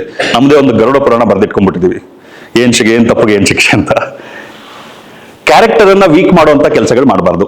ಕ್ಯಾರೆಕ್ಟರ್ ಅನ್ನ ವೀಕ್ ಮಾಡುವಂತ ಕೆಲಸ ಯಾವುದು? ಸುಳ್ಳು, ಮೋಸ, ಕಳ್ತನ ಮಾಡೋದು, ಕೆಟ್ಟ ಮಾತಲ್ಲಿ ಮಾತಾಡೋದು, ಹೊಡೆದಾಟ, ಒಬ್ರಿಗೊಬ್ರು ಬಡ್ದಾಡೋದು, ಇದನ್ನ ಮಾಡಬಾರ್ದು. ಇದನ್ನ ಮಾಡಿದ್ರೆ ಹೈಯೆಸ್ಟ್ ಪನಿಷ್ಮೆಂಟ್. ನಾವು ರೆಡ್ ಫ್ಲಾಗ್ ಅಂತ ಕೊಡ್ತೀವಿ. ತಪ್ಪುಗಳನ್ನ ಮಾಡಿದಾಗ ಅವ್ರಿಗೆ ರೆಡ್ ಫ್ಲಾಗ್ ಸಿಸ್ಟಮ್, ಅವ್ರ ಕೈಗೆ ಫ್ಲಾಗ್ ಕೊಡೋದಿಲ್ಲ, ಸಿಸ್ಟಮ್ ಅಲ್ಲಿ ಎಂಟ್ರಿ ಮಾಡ್ತೀವಿ. ಒಂದು ಸಲ ಸುಳ್ಳು ಹೇಳಿದ್ರೆ 10 ರೆಡ್ ಫ್ಲಾಗ್ ಸಿಗುತ್ತೆ ಅವ್ರಿಗೆ. ಒಂದು ರೆಡ್ ಫ್ಲಾಗ್ಗೆ 100 ರೂಪಾಯಿ ಕಮ್ಮಿ ಆಗುತ್ತೆ. ಸೊ ಸುಳ್ಳು ದುಡ್ಡಿನಿಂದ ನಷ್ಟ ಕೊಡುತ್ತೆ. ಆಟ ಇದ್ದಂಗೆ ಅವ್ರಿಗೆ. ಅದನ್ನ ಮಾಡಬಾರ್ದು ಅಷ್ಟೇ. ದುಡ್ಡು ಉಳಿಸ್ಕೊಳಕ್ಕಾದ್ರೂ ಮಾಡ್ಲಿ, ಏನಕ್ಕಾದ್ರೂ ಮಾಡ್ಲಿ, ಆ ಅಭ್ಯಾಸ ಅವರಲ್ಲಿ ಕೂರಕ್ ಶುರು ಆಗುತ್ತೆ. ಪ್ರತಿದಿನ ಸುಳ್ಳು ಹೇಳಬಾರ್ದು. ಸುಳ್ಳು ಹೇಳಿದ್ರು ಅಂತಂದ್ರೆ ಅವರೇ ಅವ್ರ ಅಪ್ಪ ಅಮ್ಮಂಗೆ ಫೋನ್ ಮಾಡಬೇಕು, ಹೇಳಬೇಕು, ಇನ್ನು ಸುಳ್ಳು ಹೇಳ್ಬಿಟ್ಟಿದೀನಿ, ನೀವು ಬಂದು ಒಂದು ರಿಜಿಸ್ಟರ್ ಸೈನ್ ಮಾಡಬೇಕು, ಇನ್ನು ಮುಂದೆ ಸುಳ್ಳು ಹೇಳೋದಿಲ್ಲ. ನಾವು ತಪ್ಪು ಮಾಡ್ತೀವಿ. ತಪ್ಪು ಮಾಡಿದಾಗ ಆ ತಪ್ಪನ್ನ ಮುಚ್ಚಿಡೋದಕ್ಕೆ ತಪ್ಪುಗಳನ್ನ ಮಾಡ್ತಾ ಹೋಗ್ತೀವಿ. ತಪ್ಪು ಮಾಡಿರೋದನ್ನ ತಪ್ಪು ಮಾಡಿದೀನಿ ಅಂತ ಹೇಳ್ಕೊಳ್ಳೋಷ್ಟು ಧೈರ್ಯ ಇರ್ಬೇಕು ಮಕ್ಕಳಿಗೆ. ತಪ್ಪು ಮಾಡಿದ್ದನ್ನ ಹೇಳ್ಕೊಂಡು ಮತ್ತೆ ತಪ್ಪು ಮಾಡೋದಿಲ್ಲ ಅಂತ ತಮ್ಮ ಮನಸ್ಸಿಗೆ ತಾವು ತಂದ್ಕೊಂಡು ಕೆಲಸ ಮಾಡ್ತಾ ಹೋದ್ರೆ ಮನಸ್ಸು ನಿರಾಳ ಇರುತ್ತೆ, ಕೆಲಸದ ಮೇಲೆ ಫೋಕಸ್ ಇರುತ್ತೆ. ಇಲ್ಲ ಅಂತಂದ್ರೆ ಸುಳ್ಳನ್ನ ಮುಚ್ಚಕ್ ಸುಳ್ಳು ಮಾಡ್ತಾ ಹೋದ್ರೆ ಮನಸ್ಸಿನಲ್ಲಿರುವಂತ ಎನರ್ಜಿ ಎಲ್ಲ ಸುಳ್ಳುಗಳ ಮೂಟೆಯನ್ನ ಹೊತ್ಕೊಂಡು ಓಡೋದಕ್ಕೆ ಆಗುತ್ತೆ ಹೊರತು ಉಪಯೋಗ ಆಗುವಂತ ಕೆಲಸ ಮಾಡೋದಕ್ಕೇನು ಸಿಗೋದಿಲ್ಲ. ಸೊ ಈ ತರ ಬೇರೆ ಬೇರೆ ಇದೆ. ಮತ್ತೆ ಎರಡನೇದು, ಅವರಲ್ಲಿ ಶಿಸ್ತನ್ನ ಕಡಿಮೆ ಮಾಡುವಂತ ಕೆಲಸಗಳಾದ್ರೆ ಅದಕ್ಕೆ ರೆಡ್ ಫ್ಲಾಗ್ ಸಿಗುತ್ತೆ, ಅದಕ್ಕೆ ಸ್ಕಾಲರ್ಶಿಪ್ ಕಡಿಮೆ ಆಗ್ತಾ ಹೋಗುತ್ತೆ. ಮೂರನೇದು ಸ್ಪಿರಿಚುವಲ್ ಡೆವಲಪ್ಮೆಂಟ್. ಈಗ ನಮ್ಮಲ್ಲಿ ಪ್ರತಿದಿನ ಮೆಡಿಟೇಷನ್ ಮಾಡ್ಬೇಕು ಮಕ್ಕಳು, ಪ್ರತಿದಿನ ಯೋಗ ಮಾಡಬೇಕು. ಅದನ್ನ ಮಾಡುವಾಗ ಅವರು ಆ ಕಡೆ ಈ ಕಡೆ ಮಾಡೋದು. ಈಗ ಮೆಡಿಟೇಷನ್ ಕೂತಿರ್ತಾರೆ, ಕಣ್ಣು ಓಪನ್ ಮಾಡಿದ್ರೆ 1 ರೆಡ್ ಫ್ಲಾಗ್. ಕಣ್ಣು ಮುಚ್ಕೊಂಡು ಕೂತ್ಕೊಳ್ಳೋದು ದೊಡ್ಡ ಕೆಲಸ. ಟ್ರೈ ಮಾಡಿ ಮನೆಯಲ್ಲಿ 3 ನಿಮಿಷಕ್ಕೆ ಟೈಮರ್ ಇಡಿ. 3 ನಿಮಿಷಕ್ಕೆ ಟೈಮರ್ ಇಟ್ಬಿಟ್ಟು ನಿದ್ದೆ ಮಾಡುವಾಗ ಕಣ್ ಮುಚ್ಚಿರ್ತೀವಿ, ಕೆಲವರು ನಿದ್ದೆ ಮಾಡುವಾಗಲೂ ಅರ್ಧಂಬರ್ಧ ಕಣ್ ಬಿಟ್ಕೊಂಡಿರ್ತಾರೆ, ಅಷ್ಟು ಭಯ ಇರುತ್ತೆ ಅವ್ರಿಗೆ, ಕಣ್ ಮುಚ್ಚಕ್ಕೆ ಆಗಲ್ಲ. 3 ನಿಮಿಷಕ್ಕೆ ಟೈಮರ್ ಇಟ್ಟು ಅಲ್ಲಾಡ್ದಂಗೆ ಒಂದ್ ಕಡೆ ಸ್ಟ್ರೈಟ್ ಆಗಿ ಕೂತ್ಕೊಳ್ಳಿ. ಇವತ್ತು ಟ್ರೈ ಮಾಡಿ, ಸುಲಭ ಇಲ್ಲ. ಮನಸ್ಸನ್ನ ನಾವು ಎಷ್ಟು ಶಾಂತವಾಗಿ ಮಾಡಕ್ಕೆ ಪ್ರಯತ್ನ ಪಡ್ತೀವೋ, ಮನಸ್ಸು ಎಷ್ಟು ಶಾಂತವಾಗುತ್ತೋ ಅಷ್ಟು ಎನರ್ಜಿ ಫೋಕಸ್ ಆಗುತ್ತೆ. ಸೊ ಎಲ್ಲ ಮೋಸ್ಟ್ ಇಂಪಾರ್ಟೆಂಟ್. ಮಕ್ಕಳಿಗೆ ಬೆಳೆಸೋದಕ್ಕೆ, ಅವ್ರ ಮನಸ್ಸನ್ನ ಏಕಾಗ್ರತೆಗೊಳಿಸೋದಕ್ಕೆ ಕೂರಿಸ್ಬೇಕು ಅವ್ರನ್ನ ಒಂದ್ ಕಡೆ ಏನು ಮಾಡ್ದಂಗೆ. ಏನ್ ಮಾಡ್ಲಿ ಅಲ್ಲ, ಏನು ಮಾಡದಲ್ಲ 5 ನಿಮಿಷ ಕೂತ್ಕೊಂಡು ನೋಡೋಣ, ಅದು ಅಭ್ಯಾಸ ಆಗಬೇಕು. ಸೊ ಈ 3 ಅಂಶಗಳಲ್ಲಿ ತಪ್ಪುಗಳಾದಾಗ ಅವ್ರಿಗೆ ರೆಡ್ ಫ್ಲಾಗ್ ಸಿಗ್ತಾ ಹೋಗುತ್ತೆ. ಏನು ಮಾಡಿಲ್ಲ ಅಂತಂದ್ರೆ ಅವ್ರ ಪ್ರಯತ್ನ ಸಂಪೂರ್ಣವಾಗಿ ತಮ್ಮನ್ನ ತಾವು ಗಟ್ಟಿ ಮಾಡ್ಕೊಳ್ಳೋದ್ರ ಕಡೆಗಿರುತ್ತೆ, ದುಡ್ಡು ಉಳಿಸ್ಕೊಳ್ಬಹುದು. ಸೊ ಈ ತರ. ಸೊ 2 ಸ್ಕಾಲರ್ಶಿಪ್ ಗ್ರಾಂಟ್ ಇದೆ, ಅದು ನಮ್ಮ ವ್ಯವಸ್ಥೆ ಒಳಗಿರುವಂತಹ ಮಕ್ಕಳಿಗೆ. ಯಾಕಂದ್ರೆ ನಾವು ಅದನ್ನು ಮಾನಿಟರ್ ಮಾಡಬೇಕು. ನಾವು ಮಾನಿಟರ್ ಮಾಡಿ ಅವರನ್ನ ನಾವು ಟ್ರೈನ್ ಮಾಡ್ತಾ ಇರುವಾಗ that is a grant given. Because ಎಲ್ಲರಿಗೂ ಮಾಡೋಕ್ಕಾಗೋದಿಲ್ಲ. ಸ್ಕಾಲರ್ಶಿಪ್ ಎಕ್ಸಾಮ್ ಕಂಡಕ್ಟ್ ಮಾಡಿ ನಾವು ಜಾಸ್ತಿ ಜನಕ್ಕೆ ರೀಚ್ ಆಗಬೇಕು. ಜಾಸ್ತಿ ಜನಕ್ಕೆ ರೀಚ್ ಆದಾಗ ಏನಾಗುತ್ತೆ, ಈ ನಮ್ಮ ದೇಶದ ಮೆಕಾಲೆ ಮಾಡಿರುವಂತ ಗುಲಾಮರನ್ನ ತಯಾರು ಮಾಡುವಂತ ವ್ಯವಸ್ಥೆ ಒಳಗೆ ಇರುವಂತ ಸಾಕಷ್ಟು ಜನ ಮಕ್ಕಳಿಗೆ ಅಟ್ಲೀಸ್ಟ್ ಒಂದು ಸಣ್ಣ ಸಣ್ಣ ಕೈ ಆದ್ರೂ ಕೊಡ್ಬೇಕು. ನಾವು ಒಂದು ಸಣ್ಣ ಅವಕಾಶ ನಮ್ಮಲ್ಲಿರೋರಿಗೆ ನಾವು ಟ್ರೈನ್ ಮಾಡ್ತೀವಿ. ಇಲ್ಲ ಅಂತಂದ್ರೆ ಎಷ್ಟು ಜನ ನಮ್ಮ ದೇಶದಲ್ಲಿ ಸುಮಾರು 40 ಲಕ್ಷ ಜನ ವಿದ್ಯಾರ್ಥಿಗಳಿರ್ತಾರೆ ಒಂದು ವರ್ಷದಲ್ಲಿ. 40 ಕೋಟಿ ಜನ ವಿದ್ಯಾರ್ಥಿಗಳು. ನಾನು ಪರ್ಸನಲ್ ಆಗಿ ಎಷ್ಟು ಜನಕ್ಕೆ ಟ್ರೈನಿಂಗ್ ಮಾಡೋಕ್ಕಾಗತ್ತೆ? 500 ಜನಕ್ಕೆ. ಮಿಕ್ಕದವ್ರಿಗೆ 500 ಜನಕ್ಕೆ ಟ್ರೈನಿಂಗ್ ಮಾಡಿದ್ರೆ 40 ಕೋಟಿ ವಿದ್ಯಾರ್ಥಿಗಳಿರುವಂತಹ ದೇಶದ ಮೇಲೆ ಇಂಪ್ಯಾಕ್ಟ್ ಏನು? 0, ತುಂಬಾ ಕಡಿಮೆ. ಸೊ ಎಷ್ಟು ಜನ ಆಗುತ್ತೆ ಅಷ್ಟು ಜನಕ್ಕೆ ವಿಚಾರಗಳನ್ನ ತಲುಪಿಸ್ತಾ ಹೋಗ್ಬೇಕು. ಇಷ್ಟು ಇವತ್ತೇನು ನಾನು ಹೇಳಿದ್ದೀನಿ ನಿಮ್ಗೆಲ್ಲ ವಿಚಾರಗಳು, ಇದನ್ನ ಸ್ವಲ್ಪ ಯೋಚನೆ ಮಾಡಿ. Very important. ಮಕ್ಕಳಲ್ಲಿ ಏನು ವ್ಯತ್ಯಾಸ ಇಲ್ಲ. ಮಕ್ಕಳು ಹುಟ್ಟಿದ ಮಕ್ಕಳು ಎಲ್ಲರೂ ಒಂದೇ ತರ ಇರ್ತಾರೆ. ನಾವು ಅವರನ್ನ ತಿದ್ದೋದ್ರಿಂದ ಒಳ್ಳೇದೇ ಆಗುತ್ತೆ ಅಂತ ಏನಿಲ್ಲ. ತಿದ್ದೋದ್ರಿಂದ ಬದಲಾವಣೆ ಆಗುತ್ತೆ. ಆ ಬದಲಾವಣೆ ಏಳಿಗೆ ಕಡೆಗಾಗುತ್ತಾ ಪತನದ ಕಡೆಗಾಗುತ್ತಾ ಅನ್ನೋದು ನಾವು ಯಾವ ತರ ಅವ್ರನ್ನ ತಿದ್ದುತ್ತಾ ಹೋಗ್ತೀವಿ ಅದ್ರ ಮೇಲೆ ಡಿಪೆಂಡ್ ಆಗುತ್ತೆ. ನಮ್ಮ ಮೈಂಡ್ ಸೆಟ್ಟೇ ನಾವು ಗುಲಾಮರ ಮೈಂಡ್ ಸೆಟ್ ಇಟ್ಕೊಂಡು ಮಕ್ಕಳನ್ನ ತಿದ್ದಿದ್ರೆ ಅವ್ರ ಮೈಂಡ್ ಸೆಟ್ನು ಗುಲಾಮರ ಮೈಂಡ್ ಸೆಟ್ಟೇ ಮಾಡ್ತೀವಿ. ಸೊ ಇವತ್ತು ನಾನೇನ್ ಹೇಳಿದೆ, ಈ 6 ಅಂಶಗಳ ಬಗ್ಗೆ ಮನೆಯಲ್ಲಿ ಪ್ರತಿದಿನ ಗಮನ ಕೊಡಿ. Character, personality, knowledge, skills, leadership, entrepreneurship. ಚಾರಿತ್ರ್ಯ, ವ್ಯಕ್ತಿತ್ವ, ಜ್ಞಾನ, ಕೌಶಲ್ಯ, ನಾಯಕತ್ವ, ಉದ್ಯಮಶೀಲತೆ. ಇದ್ರ ಮೇಲೆ ಪ್ರತಿದಿನ ನಾವು ಆಡೋ ಮಾತುಗಳು, ನಾವು ಯೋಚನೆ ಮಾಡೋದು, ಮಕ್ಕಳ ಜೊತೆ ಚರ್ಚೆ ಮಾಡೋದು, ಅವ್ರಿಗೆ ಇನ್ನು ತುಂಬಾ ಈಗ ಎಷ್ಟು ಇದಾಗಿರುತ್ತೆ ಅಂತಂದ್ರೆ, ಸಣ್ಣ ಸಣ್ಣ ವಿಚಾರದಲ್ಲಿ ಮಕ್ಕಳ ಮನಸ್ಸಲ್ಲಿ ಡೌಟ್ ಬಿತ್ತಾ ಹೋಗ್ತೀವಿ. ನಿನ್ಗಿನ್ನ ನೆಟ್ಟಿಗೆ ಬ್ಯಾಟ್ ಹಿಡಿಯಕ್ಕೆ ಬರೋದಿಲ್ಲ, ಕ್ರಿಕೆಟರ್ ಆಗ್ತಾನಂತೆ ಹೇಳ್ತೀವಲ್ಲ. ಅಂದ್ರೆ ನಿನಗೆ ಆಗಲ್ಲ ಅನ್ನೋದನ್ನ ಹೇಳ್ತಿದೀವಿ. ಇದೇ ಮಾಡಕ್ ಬರೋದಿಲ್ಲ, ಇನ್ನು ಅದನ್ನ ಏನ್ ಮಾಡ್ತೀಯಾ? ಇಷ್ಟೆಲ್ಲ ಮಾಡ್ಬೇಕಿತ್ತ? ಈಗ ಮಕ್ಕಳು ಪ್ರಯತ್ನ ಪಡ್ತಾರೆ, ಚೆನ್ನಾಗಿ ಪ್ರಯತ್ನ ಪಟ್ಟು SSLC ನಲ್ಲಿ ಲೆಟ್ಸೆ ಚೆನ್ನಾಗಿ ಪ್ರಯತ್ನ ಪಟ್ಟರು 60% ಮಾರ್ಕ್ಸ್ ಬಂದ್ಬಿಡ್ತು. 60% ತಗೊಳ್ಳೋದಕ್ಕೆ ಇಷ್ಟೆಲ್ಲ ಮಾಡ್ಬೇಕಿತ್ತು, ಏನಕ್ಕೂ ಪ್ರಯೋಜನ ಇಲ್ಲ. ಟೀಚರ್ಸ್ ಹತ್ರ ಹೋಗೋದು, ಡಲ್ಲು ಸರ್ ನನ್ನ ಮಗ, dull sir, dull dull dull dull ಅಂತ ಟೀಚರ್ ಮುಂದೆನೂ ಹೇಳೋದು. ರಿಲೇಟಿವ್ಸ್ ಮಧ್ಯದಲ್ಲಿ ಫಂಕ್ಷನ್ ಅಲ್ಲಿ ಕೂತಿರುವಾಗ ಎಲ್ಲ ಹೇಳೋದು, ನಿಮ್ಮ ಮಗ ಪರವಾಗಿಲ್ಲ ರೀ, ನಮ್ಮ ಮಗ ನೋಡಿ ಬಹಳ ಡಲ್ಲು. ಒಂದೊಂದರಿಂದಾನು ಮಕ್ಕಳ ಮನಸ್ಸು ಬದಲಾವಣೆ ಆಗುತ್ತೆ, ಎಲ್ಲದರಿಂದ ಮನಸ್ಸು ಬದಲಾವಣೆ ಆಗುತ್ತೆ. ಇವತ್ತು ನಾವಿದೇನು ಈ ವಿಚಾರಗಳು ನಾನು ನಿಮ್ಗೆ ಏನು ಹೇಳಿದೆ ಇದೆಲ್ಲಾನು, ಇದರಿಂದ ನೀವು ಈ ಡಿಸ್ಕಷನ್ಗಿಂತ ಮುಂಚೆ ಏನಿದ್ರಿ ಹಂಗಿರೋದಿಲ್ಲ. ಈಗ ಇಲ್ಲೇನೋ ಬದಲಾವಣೆ ಆಯ್ತು ಮನಸ್ಸು. ಪ್ರತಿಯೊಂದು ಇನ್ಫ್ಲೂಯೆನ್ಸ್ ಮನಸ್ಸನ್ನ ಬದಲಾಯಿಸ್ತಾ ಇದೆ. ಆ ಇನ್ಫ್ಲೂಯೆನ್ಸ್ ಅನ್ನ ನಾವು ಕಂಟ್ರೋಲ್ ಮಾಡಬೇಕು, ಇನ್ಫ್ಲೂಯೆನ್ಸ್ ಅನ್ನ ನಾವು ಡಿಸೈನ್ ಮಾಡಬೇಕು. ಇನ್ಫ್ಲೂಯೆನ್ಸ್ ಅನ್ನ ಡಿಸೈನ್ ಮಾಡ್ತಾ ಹೋದ್ರೆ ಜೀವನ ಡಿಸೈನ್ ಆಗುತ್ತೆ. ಎಲ್ಲರೂ ಅವ್ರವ್ರ ಜೀವನ. ನನ್ನೊಂದು ವರ್ಕ್ಶಾಪ್ ಇದೆ ಮಕ್ಕಳಿಗೆ, ನಾನು ಪ್ರತಿ ಶನಿವಾರ ಮಾಡ್ತೀನಿ, ಡಿಸೈನಿಂಗ್ ಡೆಸ್ಟಿನಿ ಅಂತ. ಡಿಸೈನಿಂಗ್ ಡೆಸ್ಟಿನಿ ಅಂತಂದ್ರೆ ನಿಮ್ಮ ಅದೃಷ್ಟವನ್ನ ನೀವು ಡಿಸೈನ್ ಮಾಡ್ಬೋದು. ಹೆಂಗ್ ಡಿಸೈನ್ ಮಾಡೋದು? ಇದೆಲ್ಲದ್ರ ಮೇಲೆ ಸಣ್ಣದಾಗಿ ನೀವು ಡಿಸೈನ್ ಮಾಡ್ತಾ ಹೋಗ್ಬೇಕು. ನಿಮ್ಮ ಯೋಚನೆಯನ್ನ ಡಿಸೈನ್ ಮಾಡಬೇಕು, ನಿಮ್ಮ ಅಭ್ಯಾಸಗಳನ್ನ ಡಿಸೈನ್ ಮಾಡಬೇಕು, ನಿಮ್ಮ ಮನಸ್ಥಿತಿಯನ್ನ ಡಿಸೈನ್ ಮಾಡಬೇಕು. ಅದನ್ನ ಮಾಡಿದ್ರೆ ಆಟೋಮ್ಯಾಟಿಕಲಿ ನಮ್ಮ ಭವಿಷ್ಯ ಡಿಸೈನ್ ಆಗ್ತಾ ಹೋಗುತ್ತೆ. ನಾವು ಮಾಡಿಲ್ಲ ಅಂದ್ರೂ ಅದು ಆಗ್ತಾ ಇದೆ. ನಮ್ಮ ಸುತ್ತಮುತ್ತ ಇರೋರು ಮಾಡ್ತಿದ್ದಾರೆ, ಸ್ಕೂಲಲ್ಲಿ ಆಗ್ತಿದೆ, TV ಆಗ್ತಿದೆ, ಫ್ರೆಂಡ್ಸ್ ಇಂದ ಆಗ್ತಿದೆ, ಅದಂತೂ ಆಗ್ತಾನೆ ಇದೆ ಕೆಲಸ.